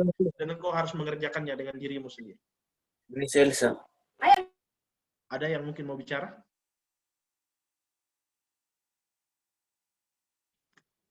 Oke, saya lanjut. Bagaimana moderator? Ada yang mau bicara? Silakan kalau ada yang mau bertanya. Lanjut, Pak. Atau ada yang mau memberikan, aduh mungkin Pak Pendeta terlalu cepat atau bagaimana? Mungkin silakan. Kalau tidak ada, saya lanjut ke yang terakhir. Sebelum nanti mungkin saya buka sesi tanya-jawab. Oke, saya lanjut yang terakhir. Bagaimana membangun mental yang sehat? Kita harus memiliki kepekaan dan motivasi yang sehat. Nah, apa itu kepekaan dan motivasi yang sehat? Mari kita lihat dalam Injil Lukas pasal 10, ayat 30 dan ayat 33. Karena saya ini berbicara di anak-anak sekolah Institut Agama Kristen, maka saya harus berbicara dari sisi Alkitab. Ya, berbeda ketika saya berbicara di seminar umum, maka saya hanya perlu menyampaikan dasar-dasarnya saja dari dasar Alkitab yang saya pakai. Tapi karena ini semua kita adalah orang-orang yang ada di Institut Agama Kristen, maka kita harus mendasarinya dari firman Tuhan. Lukas 10 ayat 30 sampai 33. Mungkin moderator bisa bantu saya membaca ayat ini. Atau ada yang bisa bantu saya membaca? Bisa? Lukas pasal 10 ayat 30 sampai 33.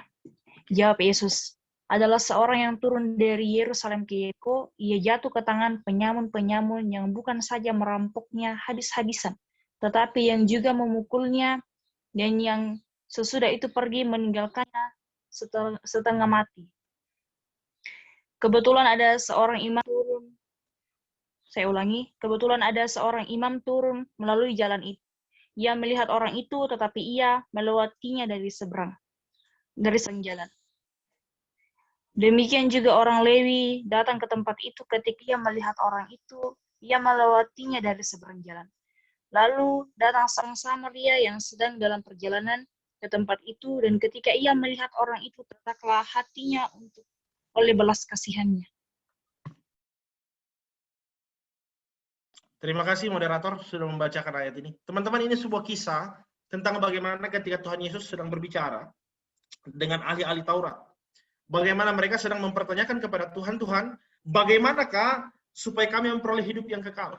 Tuhan bilang begini, maka untuk memperoleh hidup yang kekal, apa yang hukum Taurat sampaikan kepadamu? Makanya mereka mulai menyampaikan di ayat-ayat sebelumnya bahwa kasihlah Tuhan Allahmu dengan segenap hatimu, dengan segenap jiwamu, dan sebagainya. Dan hal yang sama dengan itu, kasihanilah sesamamu manusia seperti dirimu sendiri. Kemudian sebelum ayat ini ditulis, mereka kemudian bertanya lagi kepada Tuhan begini. Siapakah sesamaku manusia? Sebenarnya ini pertanyaan yang konyol. Kalau kita lihat terjemahannya, dia akan mulai berkata begini. Siapakah yang Tuhan maksud? Yang Tuhan maksud sesamaku manusia. Apakah semua orang atau orang-orang tertentu yang sama-sama dengan aku? Dalam hal ini dia berbicara tentang golongan. Dia berkata kalau orang golongan kafir atau non-kafir, atau kalau dia orang yang kafir, maka dia bukan golongan saya. Itu bukan sesamaku. Tetapi kalau sama-sama saya orang Yahudi, maka dia adalah sesamaku. Makanya Tuhan kemudian menyampaikan begini. Melalui sebuah perumpamaan, melalui sebuah cerita, Tuhan berkata begini. Jawab Yesus, ada seorang yang turun dari Yerusalem ke Yeriko. Ini adalah orang Yerusalem. Jadi ini sesamanya dia, jadi bukan orang lain, jadi sesama karena ahli Taurat yang bertanya, maka Yesus berkata, ada yang turun dari Yerusalem ke Yeriko. Ia jatuh ke tangan penyamun-penyamun yang bukan saja merampoknya habis-habisan, tetapi juga memukulnya. Dan sesudah itu meninggalkan dia hampir mati atau setengah mati. Nah, dikatakan begini, kebetulan ada seorang imam. Nah, imam ini adalah kepala rumah ibadah. Ya, jadi dalam sinagog, atau dalam rumah ibadah orang Yahudi dulu, imam atau dalam perjanjian lama kita melihat imam ada imam besar, adalah pemimpin-pemimpin ibadah yang memimpin kelangsungan ibadah. Turun menuju jalan itu, ia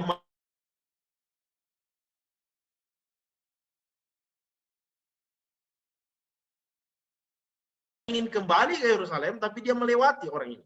Nah, kemudian dilanjutkan begini.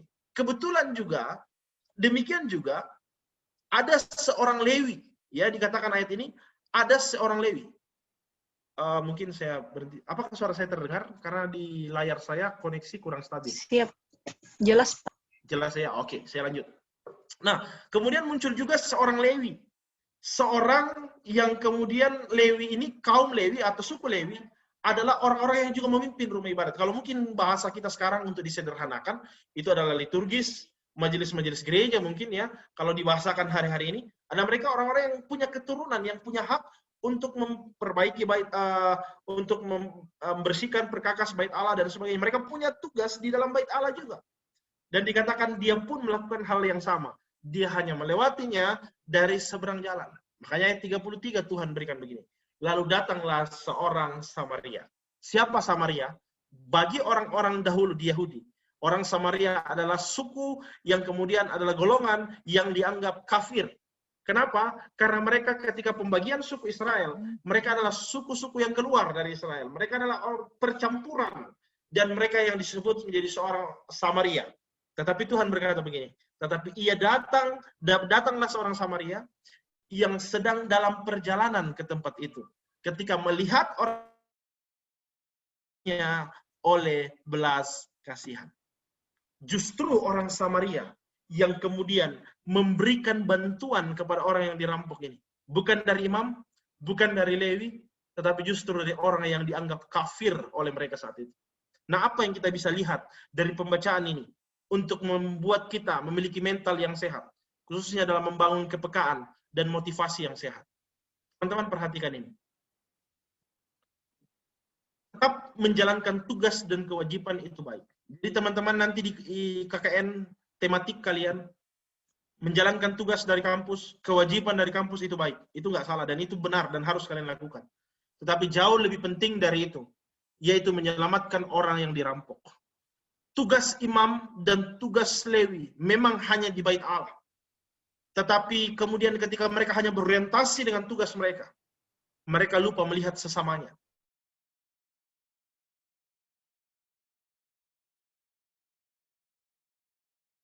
Itu berbicara tentang hubungan dengan Allah. Tetapi Tuhan berbicara tentang ayat itu. Kasihilah Tuhan Allahmu dengan segenap hatimu, dengan segenap akal budimu. Tetapi hukum yang sama dengan itu adalah kasihanilah sesamamu manusia. Disinilah kepekaan dan motivasi kita diuji. Apakah sehat atau tidak. Teman-teman, orang yang sehat mental akan memiliki kepedulian kepada sesamanya jauh dibanding sekedar tugas dan kewajibannya. Jadi seperti yang saya sampaikan tadi, bahwa melakukan kewajiban, melakukan tugas itu baik dan itu benar, harus kita kerjakan. Tetapi kalau itu berhubungan dengan kepedulian kita, maka jangan sampai kemudian kita menjadi orang-orang yang hanya fokus dengan tugas, hanya fokus dengan kewajiban, tapi kita lupa mempedulikan sesama kita. Makanya kalau kita lihat Tuhan Yesus banyak sekali bertentangan dengan ahli Farisi dan orang-orang ahli-ahli Taurat. Kenapa? Ketika Yesus menyembuhkan ketika hari Sabat, ketika murid-murid Yesus tetap melakukan banyak hal ketika hari Sabat, yang harusnya perhentian memetik gandum tidak boleh, tetapi murid-murid Yesus melakukan hal itu. Bahkan Yesus ketika mereka harusnya berhenti untuk melakukan sesuatu, tetapi ketika dia melihat orang sakit, dia kemudian menolong dan menyembuhkan orang sakit itu. Yesus melakukan jauh dibanding tugas dan kewajibannya. Tapi dia punya kepekaan. Bukan berarti kita kemudian menentang hukum. Bukan berarti kemudian kita menentang tugas kita dan mulai beralasan, oh saya terlambat karena saya bantu ini tadi Pak. Bukan. Tetapi kemudian kita membangun kepekaan kita dan motivasi yang sehat. Makanya kepekaan dan motivasi yang sehat nggak boleh dipisah. Karena banyak orang peka, tapi motivasinya nggak sehat. Banyak orang peduli, tapi kemudian hanya digunakan untuk membuat alasan. Misalnya terlambat masuk kuliah. Pak, saya terlambat masuk kuliah, Pak. Kenapa? Wah, saya bantu orang tua saya.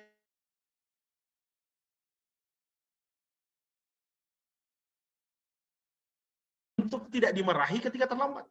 Padahal kalau kita cek di rumahnya, orang tuanya nggak pernah dibantu. Orang tuanya nggak pernah dipedulikan. Tetapi karena supaya aman masuk ke kampus, waduh sorry Pak, tadi saya terlambat, saya bantu dulu orang tua, dan sebagainya. Hanya membuat alasan. Nah teman-teman yang dikasih Tuhan, ini penting. Karakter itu terbentuk dalam beberapa hal. Yang pertama temperamen kita. Ini yang saya katakan tadi, temperamen, setiap orang itu berbeda-beda. Karena setiap temperamen itu dibentuk dari yang namanya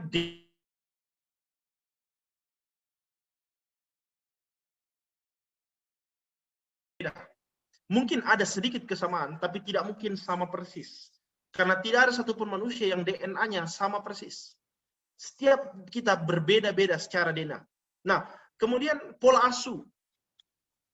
Mungkin saya dan teman-teman punya pola asuh yang berbeda. Mungkin ada yang dilahirkan dari keluarga yang broken home, ada yang dikeluarkan dari keluarga yang baik.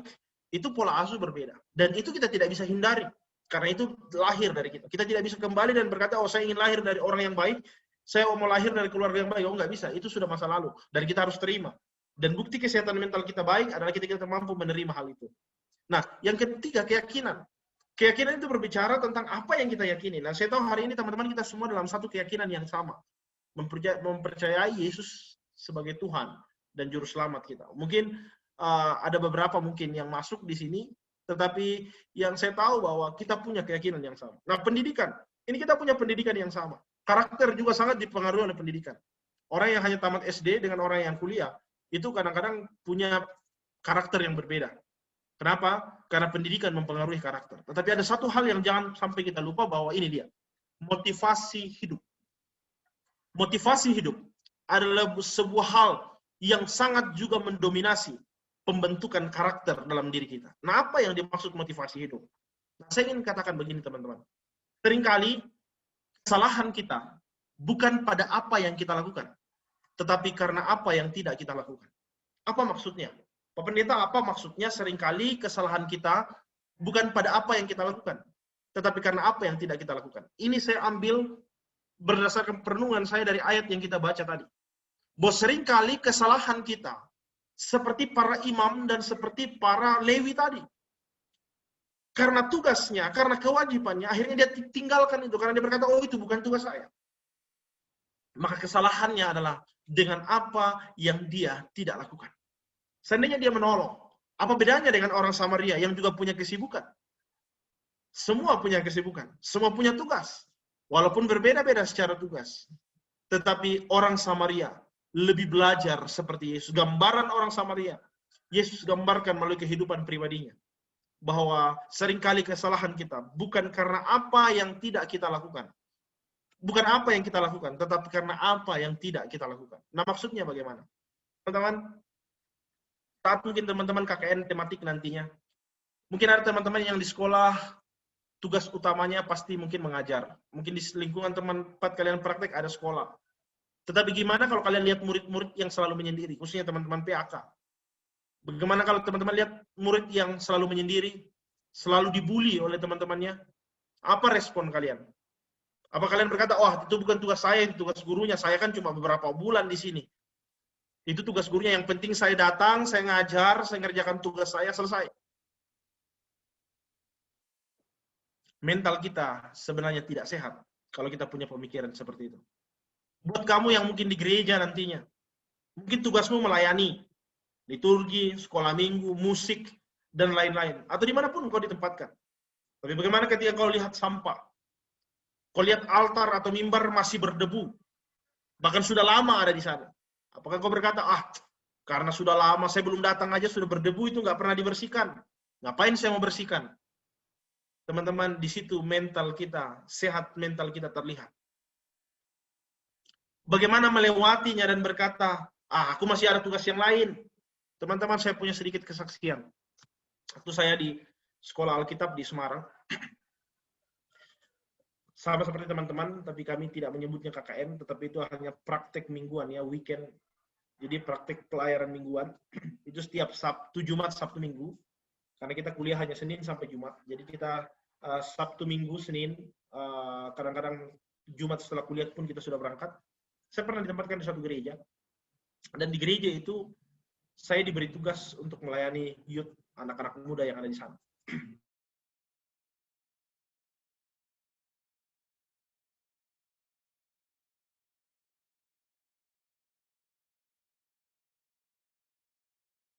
Kan jadi kita tidak diberi tugas untuk itu.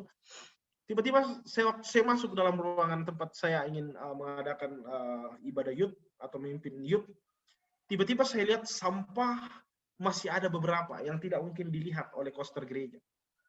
Kemudian respon saya waktu itu adalah, di situ saya sadar begini. Ketika anak-anak sudah mulai datang, ego kita sebagai anak-anak muda pasti keluar. Waktu itu saya masih berusia, masih sangat muda waktu itu, walaupun hari ini juga saya masih sangat muda. Ego kita keluar. Masa sih saya pendeta? Masa sih saya anak kuliah, mahasiswa, mau khotbah? Masa masih mau ambil sapu sih, mau nyapu-nyapu itu? Tapi kemudian saya kemudian terbersih dalam hati saya. Saya dipanggil Tuhan untuk jadi pelayan.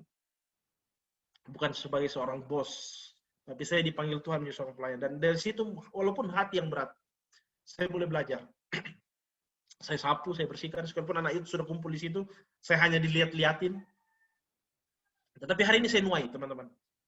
Ketika di gereja, tempat saya melayani, baik di Bolu, baik di Lemo, saya melihat dengan mata saya sendiri, menyaksikan bagaimana apa yang saya tabur, itu saya tuai hari ini. Dulunya, awal-awal ketika saya baru datang di sini, hanya kami yang bersihkan gereja sendiri. Karena kita tidak, kalau kami gereja Pantai Kosta, kami jarang pakai koster gereja. Semua yang tinggal di pastori adalah koster gereja. Jadi kita bersihkan sendiri. Tapi hari ini saya menuai. Saya melihat anak-anak muda saya setiap hari Sabtu sekarang sudah menjadwal dirinya sendiri untuk mereka mengerjakan dan tidak mengizinkan kami bekerja. Itu kita tuai. Jadi teman-teman, apa yang kita tabur, pasti kita tuai. Nah, seperti ayat ini. Seperti apa yang kita baca tadi. Dan seperti apa yang saya sampaikan di sini. Dan saya akan mengakhiri sesi saya hari ini dengan beberapa hal ini. Teman-teman, kita harus tahu ini. Kita harus sadar bahwa apa yang kita lakukan, jangan sampai membuat kita, jangan pernah waktu kuliah teman-teman, hanya teman-teman gunakan untuk mengejar gelar. Tetapi buatlah hidupmu bergelar sejak engkau kuliah. Jadi jangan sampai engkau kuliah, engkau KKN, engkau skripsi, hanya untuk mencari gelar. Tetapi biarlah selama engkau kuliah, walaupun gelar formal belum kau terima, tapi minimal hidupmu sudah bergelar sejak engkau kuliah. Yang kedua yang saya ingin sampaikan di sini adalah, jangan pernah mau waktu itu hanya membuat Anda menjadi tua. Itu prinsip saya sejak saya mulai melayani di tahun 2018 menjadi seorang pendeta. Dan ditabis menjadi seorang pendeta. Walaupun di usia yang sangat muda, dan saya tahu di kalangan kami gereja Pantekosta, khususnya saya di gereja Sinode, gereja Bethel Tabernakel, mungkin saya pendeta yang paling muda yang dilantik. Tetapi saya belajar ini. Jangan pernah mau waktu itu hanya membuat Anda jadi tua. Tapi maknailah setiap waktu dengan hal-hal yang membuat Anda jadi bermakna. Karena semakin kita menganggap, oh nanti saya tua lah baru saya berkarya. Nantilah kalau saya sudah kuliah baru saya berkarya. Itu sudah terlambat. Kenapa? Karena belum tentu setelah kau kuliah nanti kau berkarya. Tetapi mari gunakan setiap waktumu. Menggunakan setiap hidupmu. Untuk engkau mulai membuat hidupmu bermakna.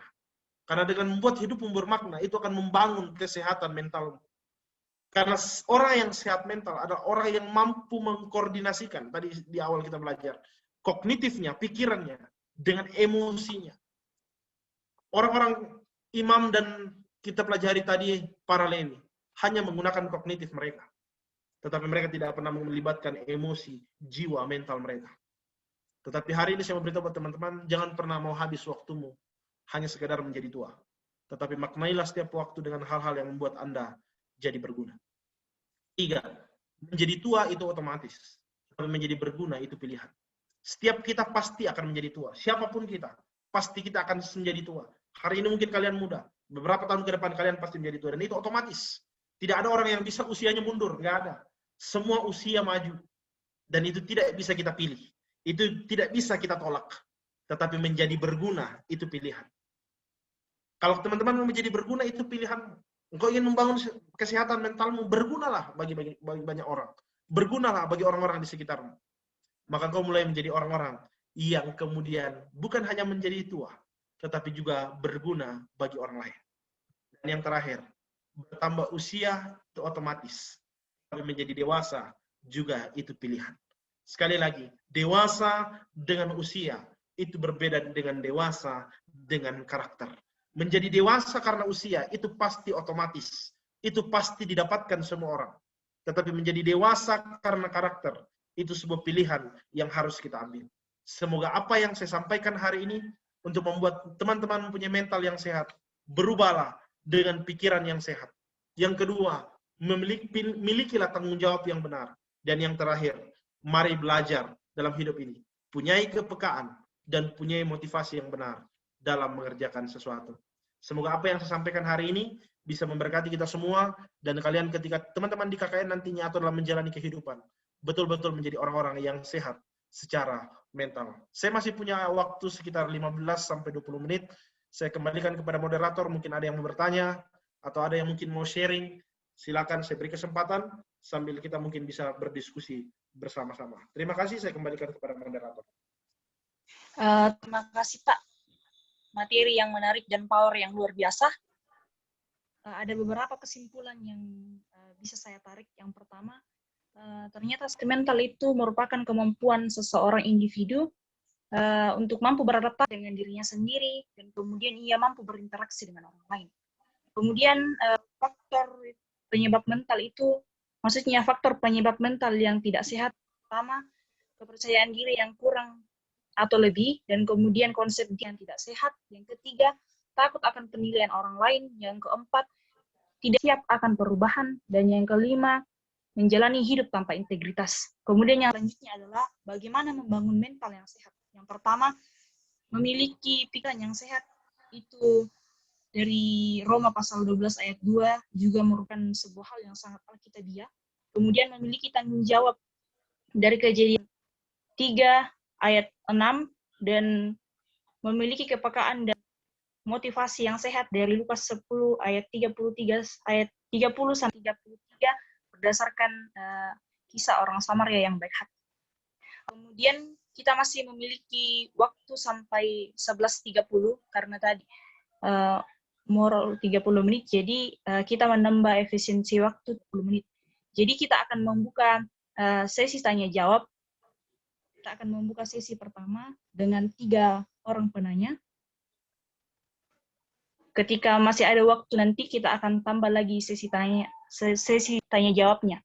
Oke, yang pertama dari Saudara Jimmy Pute dari Prodi. Oke, terima kasih moderator. Terima kasih materi dari Bapak yang bagi saya sungguh luar biasa, membangun pribadi yang sehat mental. Tadi sini ada beberapa poin yang saya tulis yang kemudian mempengaruhi bagaimana pribadi yang sehat mental itu terbentuk, yaitu dari motivasi, pendidikan, dan pola hidup. Kemudian saya mau pertanyakan sama Bapak, apakah lingkungan juga mempengaruhi pribadi yang sehat mental? Karena sering saya dengar bahwa di mana kehidupan orang bergaul, otomatis orang-orang di sekitarnya juga atau pengaruh lingkungannya akan membentuk pribadi yang sehat mental. Kemudian kira-kira bagaimana lingkungan itu mempengaruhi pribadi yang sehat mental itu? Terima kasih. Oke, bagaimana moderator? Saya mau jawab dulu atau saya tampung dulu ya? Mungkin bisa ini satu sesi Pak, 3 penanya. Jadi pas ini yang hands raise 3, jadi kita mungkin persilakan semuanya. Oke, saya tampung dulu. Oke. Oke, yang kedua dari Saudari Rima.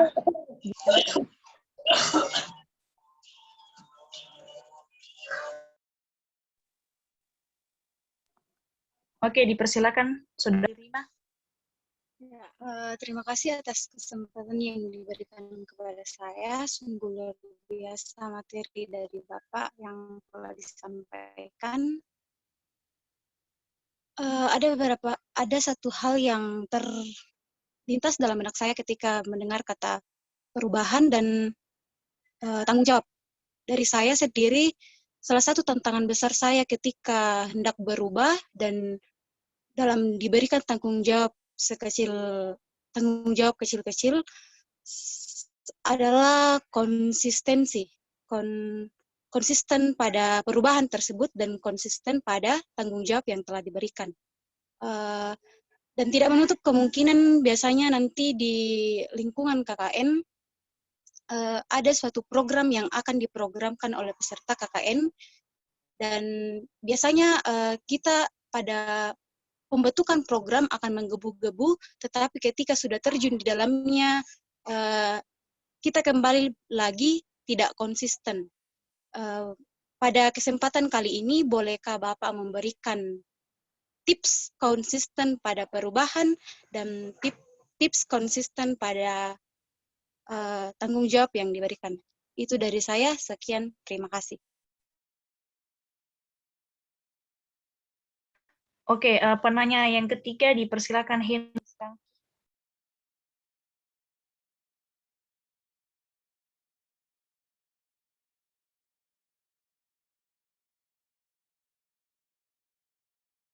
Oke, dipersilakan Saudara Henry Sirang, Prodi Teologi.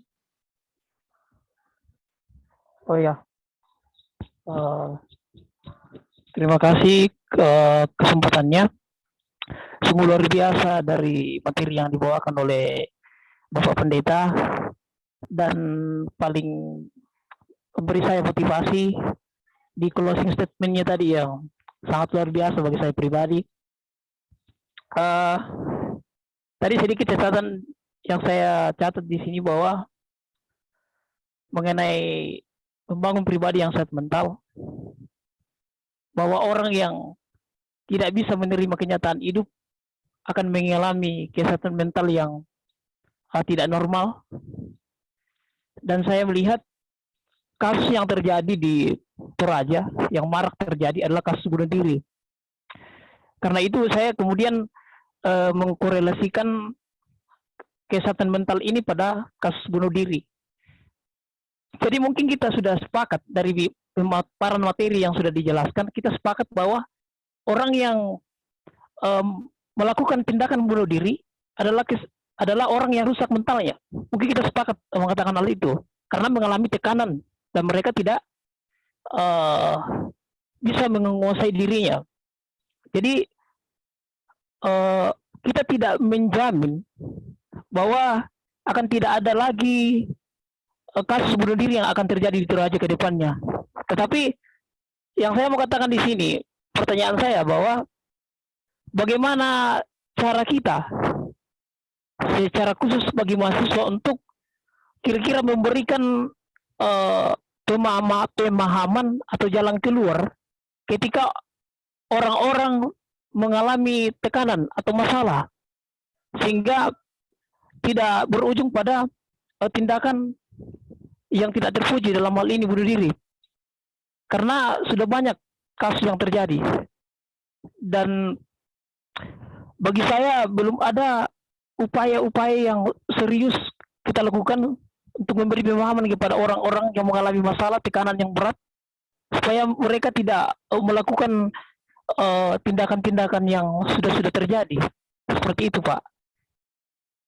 Mungkin itu saja. Terima kasih.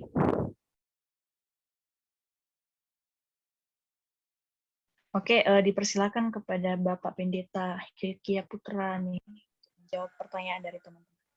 Oke, saya jawab dari mulai yang pertama tadi ya. Dari Jimmy ya, betul ya? Tadi yang bertanya pertama ya. Nah, pertanyaannya adalah bagaimana ketika memang kita harus tahu bahwa lingkungan itu sangat mempengaruhi yang namanya kesehatan mental. Tetapi seperti yang tadi saya paparkan, ada 3 bagian di situ yang ada yang personality, ada karakter, dan ada temperamen. Di sisi temperamen, disitulah sebenarnya pengaruh lingkungan sangat besar. Bagaimana seseorang itu dibentuk temperamennya, dibentuk karakter, kemudian yang akan menghasilkan karakter nantinya. Nah, pertanyaannya adalah bagaimana ketika kita ada di lingkungan yang salah? Atau bagaimana ketika kita ada di lingkungan yang kurang tepat? Atau bagaimana ketika saya tidak bisa memilih, saya harus ada di lingkungan yang salah? Nah, teman-teman, saya sangat terberkati dengan sebuah ayat yang berkata di dalam firman Tuhan bahwa pergaulan yang buruk akan merusakkan kebiasaan yang baik. Nah, kata pergaulan di situ bukan ketika saya kemudian ada di situasi orang yang berjudi. Itu bukan yang dimaksud. Atau saya berada di lokasi orang yang mungkin suka minum minuman keras. Tetapi kata pergaulan di situ berbicara tentang bagaimana saya kemudian memposisikan diri saya untuk mengambil bagian di dalam kehidupan orang yang ada di situ. Jadi, sekali lagi seperti yang saya sampaikan bahwa lingkungan itu mengambil peran penting. Tetapi sekali lagi kita kembali kepada apa yang saya bahas tadi, bahwa kesehatan mental kita itu berbicara juga dengan tanggung jawab. Jadi, selama saya ketika saya mungkin ada di dalam situasi yang orang-orang yang sekeliling rumah saya atau sekeliling tempat saya semua orang adalah penjudi, maka saya bisa mengambil sebuah posisi untuk tidak mengikut-ikut dalam hal itu. Jadi keputusan kita, pilihan itu ada di kita.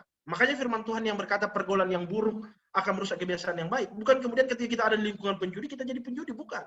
Tapi kemudian ketika kita memilih untuk terjun juga di sana, itu yang Tuhan maksud tentang pergaulan. Jadi pergaulan itu bukan ketika saya berteman dengan pemakai narkoba. Saya sampai hari ini punya banyak teman-teman pemakai narkoba. Bahkan mungkin sampai hari ini ada beberapa teman-teman saya yang ada di Pulau Jawa yang seorang pengedar narkoba. Tapi kemudian apakah saya menggunakan narkoba? Puji Tuhan sampai hari ini saya belum menyentuh barang itu. Nah, kenapa itu terjadi teman-teman? Karena begini, kita harus memposisikan diri kita bahwa saya membangun hubungan dia sekedar dengan personality. Tadi ini kita bangun. Tapi saya tidak membangun hubungan dengan dia dalam hal karakter. Jadi Jimmy atau teman-teman yang lain semua harus paham ini. Bahwa kita tidak bisa menyalahkan lingkungan di mana kita ada. Sama kalau kita bertanya, kenapa Tuhan hadirkan saya di dunia yang hancur ini? Kenapa saya tidak dihadirkan di luar negeri, misalnya saya lahir dari orang tua bule, misalnya. Apa kemudian kita berkata, ini makanya saya hitam karena saya lahir di Indonesia, misalnya. Bukan. Kita tidak kemudian bisa menyalahkan situasi di mana kita ada. Karena itu diberi buat kita. Tetapi yang bisa kita ambil dari sisi kita, sekali lagi, kembali lagi, jangan menyalahkan situasinya. Memang lingkungan mempengaruhi. Dari pelajaran konseling, pelajaran psikologi, memang lingkungan berperan penting di mana kita ada akan mempengaruhi mental kita. Tetapi sekali lagi, kalau kita punya 3 prinsip yang tadi, pikiran kita yang berubah, mental kita yang penuh dengan tanggung jawab, dan kemudian kita membuat hidup kita peka dengan situasi, maka saya pikir lingkungan bagaimanapun kita, selama kita firman Tuhan yang kita baca, yang saya tadi maksud, kita tidak membawa hidup kita bergaul dengan pergaulan itu. Kita memilih untuk tidak bergaul, maka pasti tidak akan menjadi bagian kita. Makanya selalu saya katakan, apakah dengan bergaul dengan orang malas kita jadi malas? Kalau kita mengambil pilihan untuk malas seperti orang malas, maka kita bisa jadi malas. Tapi kalau kita mengambil pilihan untuk tidak menjadi malas, kita hanya bergaul personality dengan dia, maka saya yakin kita tidak akan menjadi malas. Tapi kalau teman-teman lihat, dia kerja tes skripsinya aja 1 bulan, SKS, sistem kebut semalam. Saya juga mau SKS saja lah. Itu kalian memilih untuk terpengaruh dengan lingkungan. Tapi kalau kalian, saya bergaul dengan teman-teman yang begini, maka saya tidak boleh begitu. Saya harus bangun diri saya harus bangun pribadi saya, supaya saya berteman dengan mereka, tapi jangan sampai salah, teman-teman. Kemudian ketika teman-teman, dia orangnya gampang putus asa, saya nggak mau berteman dengan dia, itu salah. Hubungan tidak boleh diputus, tetapi mengambil konsep berpikirnya, itu yang harus diputus. Itu yang saya maksud tadi tentang pikiran yang sehat. Karena pikirannya tidak bisa dikasih ke dalam pikiranmu. Pikiran saya tidak bisa saya kasih ke Jimmy, pikiran Jimmy tidak bisa dia kasih ke saya. Tapi saya bisa menerima pikiran Jimmy dan kemudian saya olah untuk saya terima. Demikian juga pun Jimmy bisa menerima pikiran saya ketika saya menyampaikan seperti ini dan kemudian dia terima. Tapi ketika itu berbicara tentang menerima, itu sudah pilihan kita. Saya terima atau tidak. Sama seperti teman-teman hari ini mendengar materi dari saya. Bagi yang terberkati, mereka akan terima. Tapi mungkin bagi ada yang tidak suka atau mungkin tidak fokus, ya itu pilihan. Jadi sekali lagi, apakah lingkungan mempengaruhi? Ya, mempengaruhi. Tetapi kita bisa mengambil pilihan untuk tidak terpengaruh dengan lingkungan. Jadi itu mungkin jawaban saya. Mungkin nanti kalau masih ada tanggapan dari Jimmy, mungkin bisa, atau nanti saja ya. Kita lanjut dulu dengan pertanyaan yang kedua. Nanti bisa ditanggapi ya. Saya sangat suka dengan diskusi. Yang kedua, pertanyaan dari Rima. Bagaimana Pak supaya kita konsisten akan perubahan dan tanggung jawab? Apakah tips-tipsnya? Nah, tips dari saya, bagaimana supaya kita bisa konsisten, yaitu adalah terus mencoba. Ya, sama seperti kita mau belajar sabar nih. Saya seringkali diajar, bahkan saya terus belajar sampai hari ini, karena saya termasuk orang yang kurang sabar ketika saya ada di jalan. Saya termasuk pendeta yang tidak suka menyembunyikan kelemahan saya. Makanya kalau teman-teman mungkin sampai ketemu di jalan, jangan sampai kalian pepet saya, kemudian saya klakson dengan keras. Ini Pak Pendeta, kenapa seperti itu? Itu natur yang harus terus saya rubah. Jadi teman-teman, setiap kita punya kelemahan. Dan semua kita punya kelebihan. Yang salah adalah ketika kita tidak sadar kelemahan kita, itu yang fatal. Tapi kalau kita sudah sadar, nah itu tugas kita adalah memperbaiki terus-menerus. Saya puji Tuhan, saya punya istri. Setiap saya mengendarai kendaraan, saya bawa mobil, istri saya ketika saya sudah begitu lagi, istri saya, ingat Pi, ingat Pak, jangan sampai begitu lagi. Ingat, apalagi kalau kami mau pergi ibadah, seperti beberapa minggu yang kemarin, saya mau pergi ibadah, tiba-tiba, ada kendaraan yang datang motong jalan saya di depan. Hampir saya tabrak, dengan posisi saya lagi mendengar lagu rohani. Apa yang saya lakukan? Saya marah. Puji Tuhannya adalah yang beda dengan saya hari ini adalah, dulu waktu saya belum jadi pendeta, dan waktu saya masih sekolah Alkitab di Semarang, bahkan waktu masih SMA, kalau saya seperti itu, hanya satu pilihan. Kalau saya tidak berhenti, saya ajak bertarung. Tapi puji Tuhan hari ini tinggal marah-marah, di hati atau keluar dengan istri. Jadi istri seperti tempat sampah, tempat saya membuang selalu sampah, ketika saya seperti itu. Tapi istri saya puji Tuhan sudah ngerti itu. Sehingga saya katakan, sampah ini kita tinggal di mobil, jangan dibawa ke rumah. Saya selalu berkata seperti itu. Nah, teman-teman, tipsnya bagaimana? Terus dilatih. Ya, kalau teman-teman tidak konsisten, maka belajar untuk konsisten. Kalau teman-teman orang yang mungkin tidak tepat waktu, belajar untuk tepat waktu. Jangan kemudian, memang saya begini Pak. Kemarin juga saya akan kumpul tugas begini Pak. Jadi sekarang kalau begini ya memang karakter saya begini Pak. Nggak ada. Semua karakter bisa diubah. Yang menjadi pilihan adalah kita mau ubah atau tidak. Sama dengan semua sifat. Semua sifat bisa diubah. Tinggal bagaimana kita mengubahnya. Nah, kalau ditanya tentang tips, ini tips dari saya. Maka lakukan itu dalam kurun waktu, kalau kita belajar dalam ilmu kepemimpinan, dan mungkin teman-teman juga bisa baca nanti sebuah buku, bahwa untuk bisa konsisten berubah, itu dibutuhkan 3 kali repair, atau 3 kali pengulangan, repeat. Jadi kita harus 30 kali melakukan pengulangan. Jadi contoh, teman-teman mau belajar tidak bicara kasar. Maka dalam 30 kali pengulangan, jangan ketika menghadapi masalah, jangan kemudian mengulangi kata-kata kasar. Atau teman-teman mau konsisten melakukan sebuah perubahan untuk lebih bertanggung jawab dengan tugas, maka kalian harus secara konsisten. Minimal 30 kali secara berturut-turut untuk melakukan hal ini. Contoh, kalau teman-teman ini sudah dibuktikan melalui sebuah penelitian ya, ini sebuah penelitian. Orang yang pakai tangan kanan, kalau dia mau belajar pakai tangan kiri, maka belajarlah menggunakan tangan kiri selama 30 hari. secara terus-menerus melakukan segala sesuatu. Lihat setelah 30 hari, pasti ada perbedaan ketika sebelum engkau melakukan secara konsisten. Coba dicoba. Kalau teman-teman yang mungkin biasanya makan pakai tangan kanan, kalau mau belajar kiri kanan, coba pakai makan tangan kiri. 30 hari secara konsisten, tidak boleh bolong-bolong. 30 hari harus konsisten. Maka setelah 30 hari kalian akan mulai terbiasa dengan tangan kiri. Mungkin waktu awal-awal masuk mulut, naik di hidung. Tetapi setelah 30 hari saya yakin langsung sudah masuk ke mulut. Dan itu butuh konsisten. Jadi kalau tips dari saya, ya tipsnya tidak banyak. Tipsnya hanya lakukan itu secara konsisten dan lakukan itu secara terus-menerus dan lahir dari motivasi dan niat yang benar. Sekali lagi, perubahan bukanlah sebuah perubahan sampai terjadi suatu perubahan. Nah, itu untuk jawaban saya buat Rima. Dan yang terakhir pertanyaan dari Henry ya, dari Henry. Pertanyaannya adalah bagaimana cara kita kemudian ketika orang itu mengalami tekanan untuk kita bisa bantu.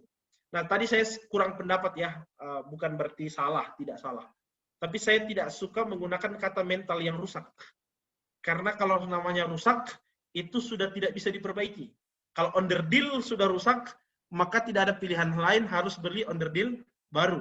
Nah, demikian juga dengan mental. Kalau mental kita rusak, nah mau buat apa lagi perbaiki? Nah, bagi saya kalimat yang pas adalah mental yang kurang sehat. Ya, jadi butuh obat, butuh hal untuk memperbaiki sehingga mental itu jadi baik. Jadi seperti itu. Jadi saya hanya kurang sepaham sedikit dengan bahasa dari Henry tadi. Ingin disampaikan oleh Henry. Nah, bagaimana membuat mereka untuk bisa mengalami kesehatan mental? Nah, kita harus lihat begini, bahwa sekali lagi perubahan itu harus lahir dari diri. Ya.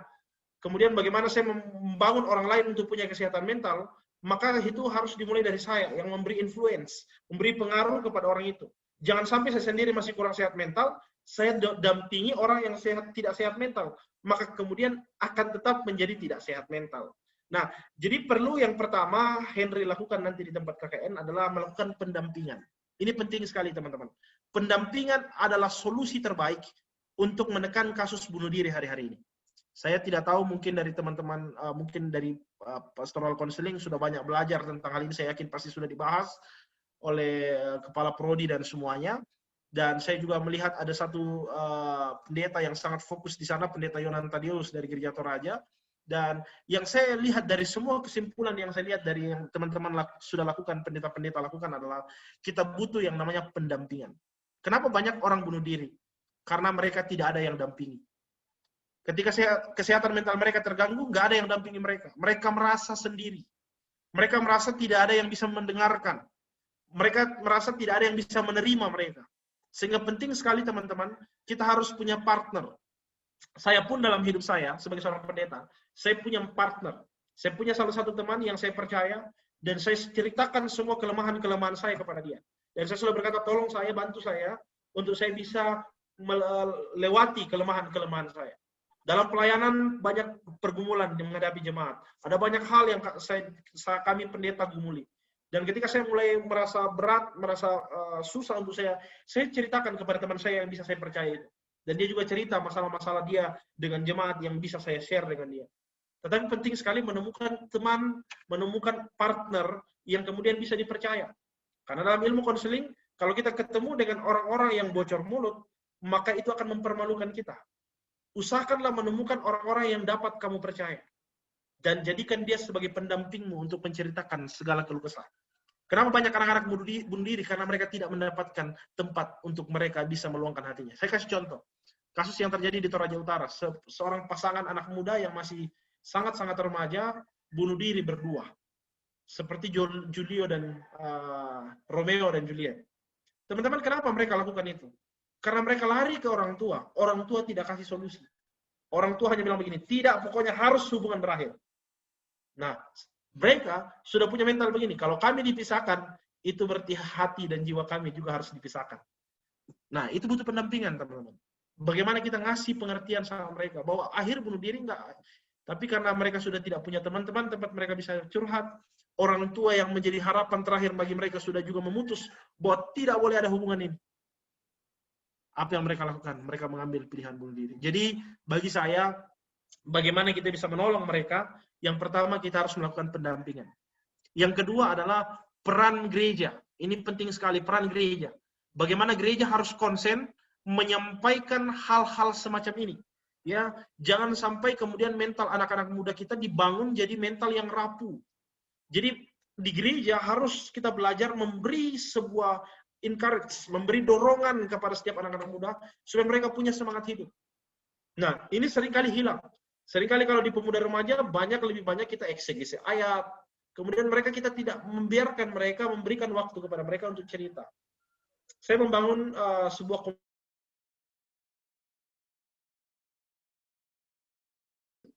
saya bangun pribadi-pribadi mereka itu secara personal. Saya awasi media sosial mereka, saya awasi beberapa hal yang perlu saya awasi, dan tujuan saya mengawasinya apa? Untuk cari tahu bukan, tapi untuk mendampingi mereka. Ketika ada hal-hal, kemudian mereka, karena anak-anak muda sekarang, khususnya remaja, itu lebih senang curhat di media sosial. Sering curhat di WA. Kenapa? Karena orang tuanya nggak lihat. Datang pagi, pulang pagi. Datang pagi, pulang malam. Dia tulis di status, sebenarnya masih bapaknya, tapi karena bapaknya tidak punya WA, jadi orang lain yang lihat. Nah, tugas kita sebagai seorang pendeta, harus tahu itu. Dan kemudian kita harus panggil orang tuanya dan kita mau berkata apa yang terjadi dalam keluarga. Ini garis merah. Kalau kau terus biarkan anakmu begini, maka dia akan mengalami masalah. Dan itu perlu komunikasi. Jadi yang pertama pendampingan, yang kedua membangun komunikasi dengan mereka. Supaya kedekatan-kedekatan dengan kita bisa membuat kita lebih dekat dengan mereka. Karena kita nggak bisa dampingi orang, kalau orang itu belum mempercayai kita. Tapi kalau orang itu sudah mempercayai kita, maka kita akan dengan mudah mengarahkan mereka. Jadi mungkin itu yang saya sampaikan. Terima kasih.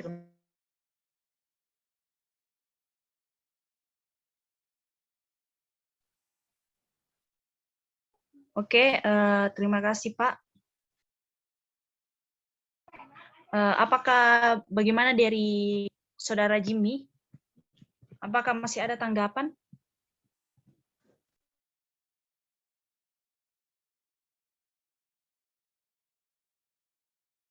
Oke, bagaimana dengan Saudari Rima?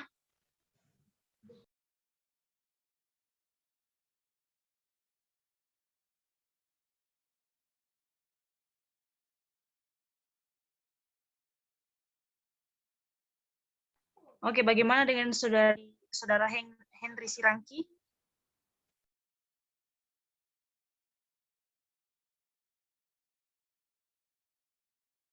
Oke, dipersilakan kepada Henry Sirangki. Jadi waktu kita sampai 11.30. Terima kasih.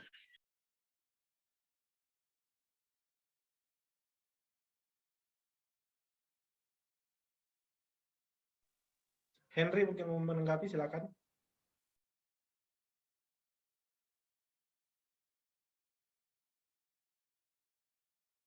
Mungkin bisa dibantu Henry, dia nggak bisa unmute punyanya dia. Mungkin bisa dibantu moderator atau teman-teman yang ini. Oke, terima kasih sudah bisa.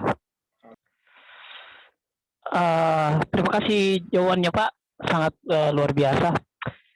Di sini tanggapan saya hanya mau mempertanggungjawabkan ucapan saya tadi mengenai yang rusak mental. Karena tadi di awal saya katakan bahwa mungkin kita sepakat orang yang sudah bunuh diri, melakukan tindakan bunuh diri adalah rusak mental. Kenapa saya katakan rusak mental? Karena dia sampai-sampai bisa mengambil keputusan untuk bunuh diri. Jadi memang mentalnya sudah tidak bisa diperbaiki karena rusak. Dan dia sudah melakukan tindakan bunuh diri, artinya dia sudah meninggal dan tidak bisa melakukan perbaikan untuk mentalnya. Makanya saya katakan bahwa rusak mental karena memang sudah tidak bisa diperbaiki. Itu saja, Pak. Terima kasih. Oke, terima kasih Henry. Ya, oke. Jadi teman-teman, saya mau nanggapi sedikit ya. Sudah disampaikan Henry sudah bagus. Apa yang dia sampaikan tentang pemahamannya itu bagus. Tapi saya mau beritahu begini. Setiap kita sebenarnya punya potensi untuk melakukan hal yang sama. Ya, saya mau beritahu teman-teman semua, jangan sampai kalian berpikir, oh saya mahasiswa Staken, saya mahasiswa IAKN, saya jurusan teologi, saya mahasiswa Paskon, saya mahasiswa PAKSA. Teman-teman semua kita punya potensi yang sama. Cuma kita berbeda dalam situasi yang sama. Kenapa teman-teman kita yang kemudian bunuh diri? Itu karena mereka sebenarnya dalam situasi yang kemudian betul-betul kalut. Kalau dalam bahasa saya mungkin kalau sudah sakit, itu sudah sakitnya akut. Sehingga tidak ada obat, kemudian dia tidak menemukan obat untuk menolong dia. Tapi teman-teman kita harus tahu begini, semua kita bisa berpotensi melakukan hal yang sama. Jadi bagi teman-teman yang konseling pasti sudah lebih tahu ini, bahwa setiap orang punya potensi depresi yang sama. Setiap orang punya stres yang sama. Cuma yang membedakan adalah cara kita mengontrol depresi dan stres itu. Makanya perlu sekali mental yang sehat. Karena dengan mental yang sehat akan membuat kita punya proteksi pribadi. Ketika kita menghadapi hal semacam itu, makanya tadi saya katakan karakter adalah respon kita dalam situasi under pressure, dalam sebuah tekanan. Nah, teman-teman kita yang bunuh diri itu dalam situasi yang betul-betul under pressure. Mereka dalam suatu tekanan yang sangat-sangat berat, sehingga mereka tidak tahu lagi apa yang mereka harus buat. Sehingga mereka memilih sebuah keputusan untuk bunuh diri. Sekali lagi, bunuh diri hanya akibat dari sebuah situasi under pressure, sebuah tekanan yang sangat berat. Sehingga saya berkata bahwa semua kita bisa punya potensi yang sama. Tetapi ingat baik, bahwa siapapun kita, dalam golongan apapun, dalam jabatan apapun, semua orang, pendeta, kalau teman-teman pernah baca, pernah melihat sebuah pendeta di luar negeri yang sangat hebat, penulis lagu yang sangat luar biasa, tapi ujung-ujungnya mereka juga bunuh diri. Kenapa? Apa yang kurang? Kurang rohani? Hanya saat mereka kehilangan mental mereka yang sehat. Jadi teman-teman, kita harus punya mawas diri. Jangan sampai kita berkata, oh mereka itu kan sudah rusak mentalnya, saya kan tidak. Hati-hati. Kalau kita tidak bisa mengontrol under pressure, tekanan yang datang dalam diri kita, maka kita bisa punya posisi yang sama. Tapi saya berdoa, semua kita yang hadir hari ini, semua bisa menjadi delegasi-delegasi yang bisa membawa perubahan, khususnya membawa orang-orang yang punya indikasi untuk melakukan kesehatan mental yang menurun. Bisa.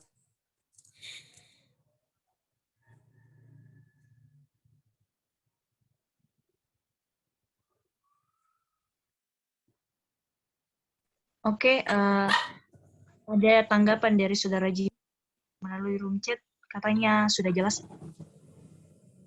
Oke, kemudian kita akan buka sesi kedua.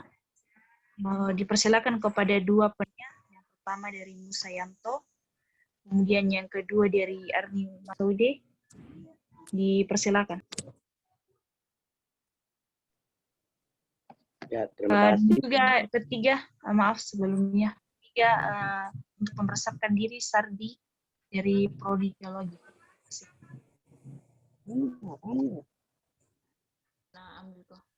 Ya, apakah saudara saya kedengaran? Ya, jelas. Ya, terima kasih. Yang ingin saya tanyakan di sini, apakah kalau mental itu bisa berakibat atau berpengaruh dari hormon? Kebanyakan saya perhatikan, dan saya salah satu orangnya, karena saya lahir dari seorang yang memiliki mental yang kurang sehat, artinya bahwa saya jujur saja bilang dia sedang mengalami depresi berat dan bisa dikata sudah agak miring-miring, dan itu saya rasa berpengaruh untuk saya, karena ketika saya melihat sesuatu yang kurang baik, hati saya selalu, ya, perasaan saya tidak enak. Makanya itu yang saya ingin tanyakan, apakah mental itu berpengaruh dari hormon, dan itu bagaimana tips untuk keluar dari hal-hal tersebut. Ya, mungkin itu saja. Terima kasih, Pak.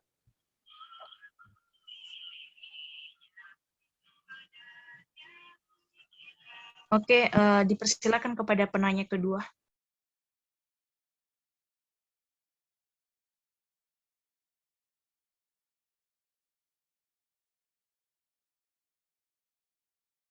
Saudari Arni Masode.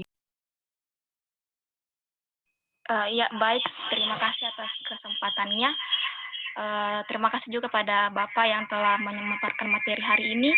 Tadi di materi Bapak memaparkan juga tentang karakter dan temperamen seseorang.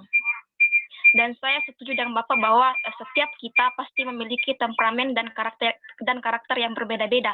Dan jika kita bawa ke ranah KKN nanti, kita pasti terdiri dari 10 atau lebih dari itu. Jadi pasti di situ akan banyak karakter-karakter dan temperamen yang berbeda dari setiap mahasiswa. Jadi pertanyaan saya seperti ini, kalau bagaimana tips dari Bapak cara untuk mengatasi perbedaan temperamen dan karakter ini dalam KKN nanti, Pak? Karena kalau kita misalnya menyusun suatu program, pasti ada perbedaan pendapat di situ, Pak, atau karakter. Terima kasih.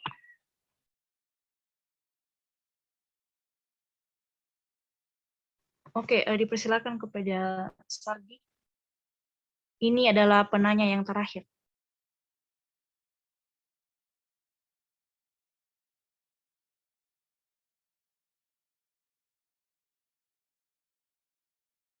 Saudara Sardi Sambara.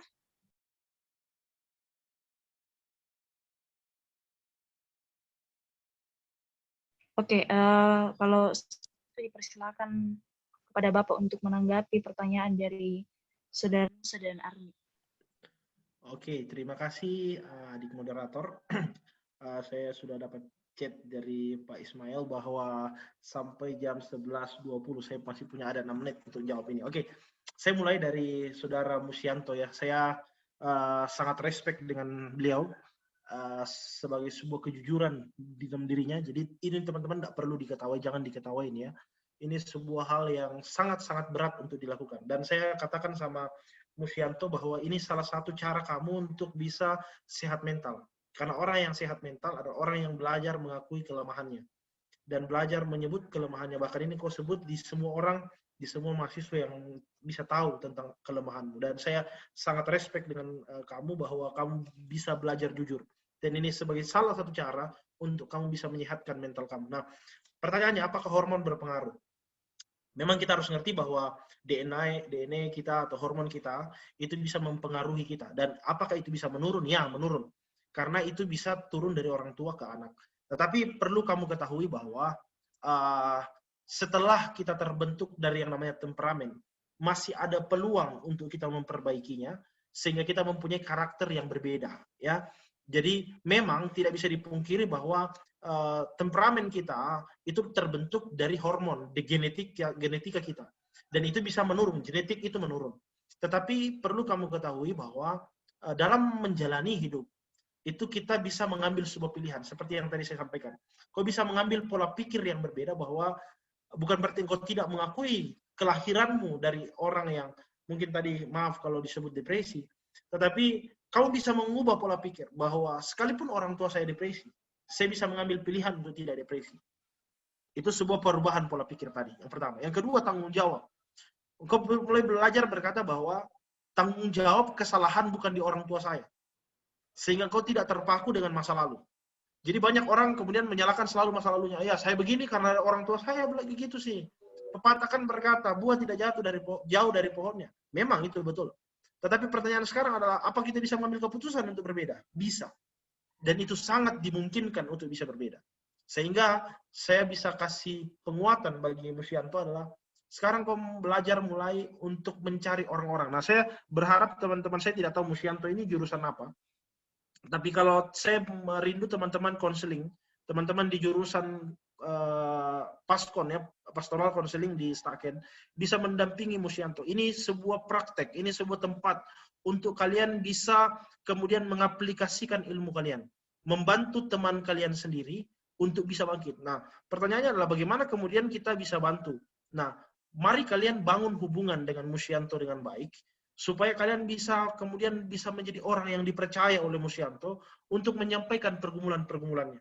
Karena ingat baik, orang depresi, orang stres, orang yang gampang putus asa, itu butuh teman. Ya, butuh pendampingan. Sehingga itu sangat-sangat penting untuk Musianto dapatkan. Jadi saya berharap teman-teman di pastoral counseling bisa menjadikan Musyanto ini sebagai tempat untuk kalian menyalurkan ilmu kalian, sehingga kalian bisa belajar untuk bagaimana mendampingi.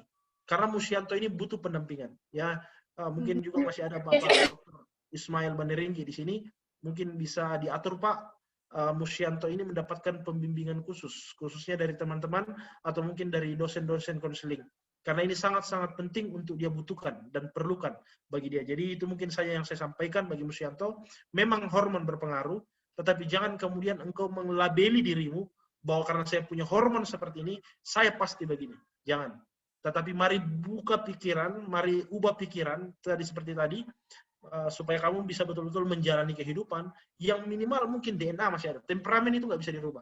Tapi minimal dari karaktermu itu bisa berubah. Dan dari apa yang kau lakukan ke depan, kau bisa jauh lebih baik daripada orang tua yang mungkin melahirkan kamu. Jadi itu penting sekali. Dan jangan pernah menyalahkan orang tua. Jangan pernah menyalahkan situasi keadaan kamu ada. Tetapi belajarlah menerima, karena orang yang sehat mental ada orang yang menerima setiap kehidupan dan situasi yang dia terima hari ini. Mungkin itu dari saya untuk Musyanto, tetap semangat. Saya sangat mengapresiasi kejujuranmu untuk menyampaikan hal yang tadi. Dan yang terakhir saya akan sampaikan kepada Arni bagaimana membangun ya kerjasama dengan temperamen yang berbeda, atau mungkin bahasanya saya lebih jauh tentang karakter yang berbeda. Nah, penting sekali teman-teman, mungkin ini waktu yang sangat singkat untuk saya sampaikan, tetapi teman-teman harus belajar ada 4 jenis kehidupan. Yang pertama, karakter kita itu terlihat dari ada yang buku mengatakan merah, kuning, hijau, ungu. Ada yang berkata kolerit, melankolis, pragmatis, sanguin. Nah, itu semua harus kita pelajari. Menempatkan seseorang ini, saya juga dorong ke depan untuk dosen-dosen atau panitia-panitia di Staken ya, IAKN Toraja sekarang, supaya menempatkan mahasiswa itu berdasarkan karakter ini. Jangan semua orang kolerit, orang merah dikasih di satu tempat. Oh, itu bertengkar terus kejadiannya itu. Jangan juga semua orang ungu ditaruh di tempat yang sama. Itu pertimbangannya banyak sekali dan actionnya tidak akan ada. Demikian juga jangan taruh orang sanguin itu di tempat yang satu tempat sama. Oh, itu bercanda terus jadinya, nggak pernah serius. Jadi kita harus bisa menempatkan orang dengan porsinya. Jadi kalau bisa 4 karakter ini, nah itu harus diuji. Ada namanya tes karakter. Mungkin teman-teman di pastoral counseling sudah dapat. Tapi saya rindu semua jurusan bisa dapat ini, namanya tes karakter. Jadi tes karakter ini menentukan di mana kita. Kita orang merah itu orang yang selalu buat keputusan. Saya orang merah. Jadi saya tidak punya banyak pertimbangan, saya langsung eksekusi. Itu saya. Tetapi kemudian istri saya adalah orang ungu. Dia selalu banyak pertimbangan. Dan itu saya butuh orang seperti itu. Karena sebelum saya membuat keputusan, ada pertimbangan-pertimbangan banyak yang dia kasih ke saya. Nah, itu kita harus tahu. Memposisikan diri kita. Makanya itu firman Tuhan katakan juga bahwa kita harus menjadi pasangan yang sepadan. Jadi, kita harus cari pasangan juga yang berbeda dengan karakter kita. Supaya dia akan menjadi pendamping kita yang membuat kita menjadi satu. Nah, makanya teman-teman, ini penting, mungkin ini bukan di sesinya, tapi saya juga sampaikan bahwa mencari pasangan hidup itu, jangan hanya lihat wajah, ganteng, cantik, dan sebagainya, tapi lihat karakternya. Kamu harus cari orang yang berbeda karakter dengan kamu. Karena dengan begitu akan menolong kamu. Memang akan banyak benturan, tapi benturan itu yang akan menyatukan. Jadi, jangan cari orang yang suka humor, kita cari juga lagi orang humor. Itu hidup kita terus akan berhumor, tidak akan ada serius-seriusnya. Jadi itu penting, mungkin saya sampaikan buat Arni, bahwa memang kita harus masuk, ini materi yang cukup panjang sebenarnya kalau itu mau dibicarakan, bahwa untuk yang bisa kita lakukan tips hari ini adalah mengerti kita ini orang apa. Kalau kita sudah ngerti siapa kita, posisi kita seperti apa, kita bisa menggunakan itu untuk bisa menerima orang lain. Yang pada intinya bahwa tanggung jawab itu berhenti di saya. Jangan kemudian ketika kita di dalam semua, ini gara-gara si merah ini gara-gara si hijau ini gara-gara si ungu ini gara-gara si kuning yang terus bercanda terus ini. Akhirnya kita nggak selesai programnya kita. Nah, jangan. Semua keputusan tanggung jawab selesai di saya. Jadi kita harus bertanggung jawab untuk diri kita. Jadi mungkin itu bisa sampaikan, mungkin di lain kesempatan atau mungkin ada orang-orang yang lebih expert bisa membicarakan tentang karakter ini supaya dalam penempatannya juga nanti bisa betul-betul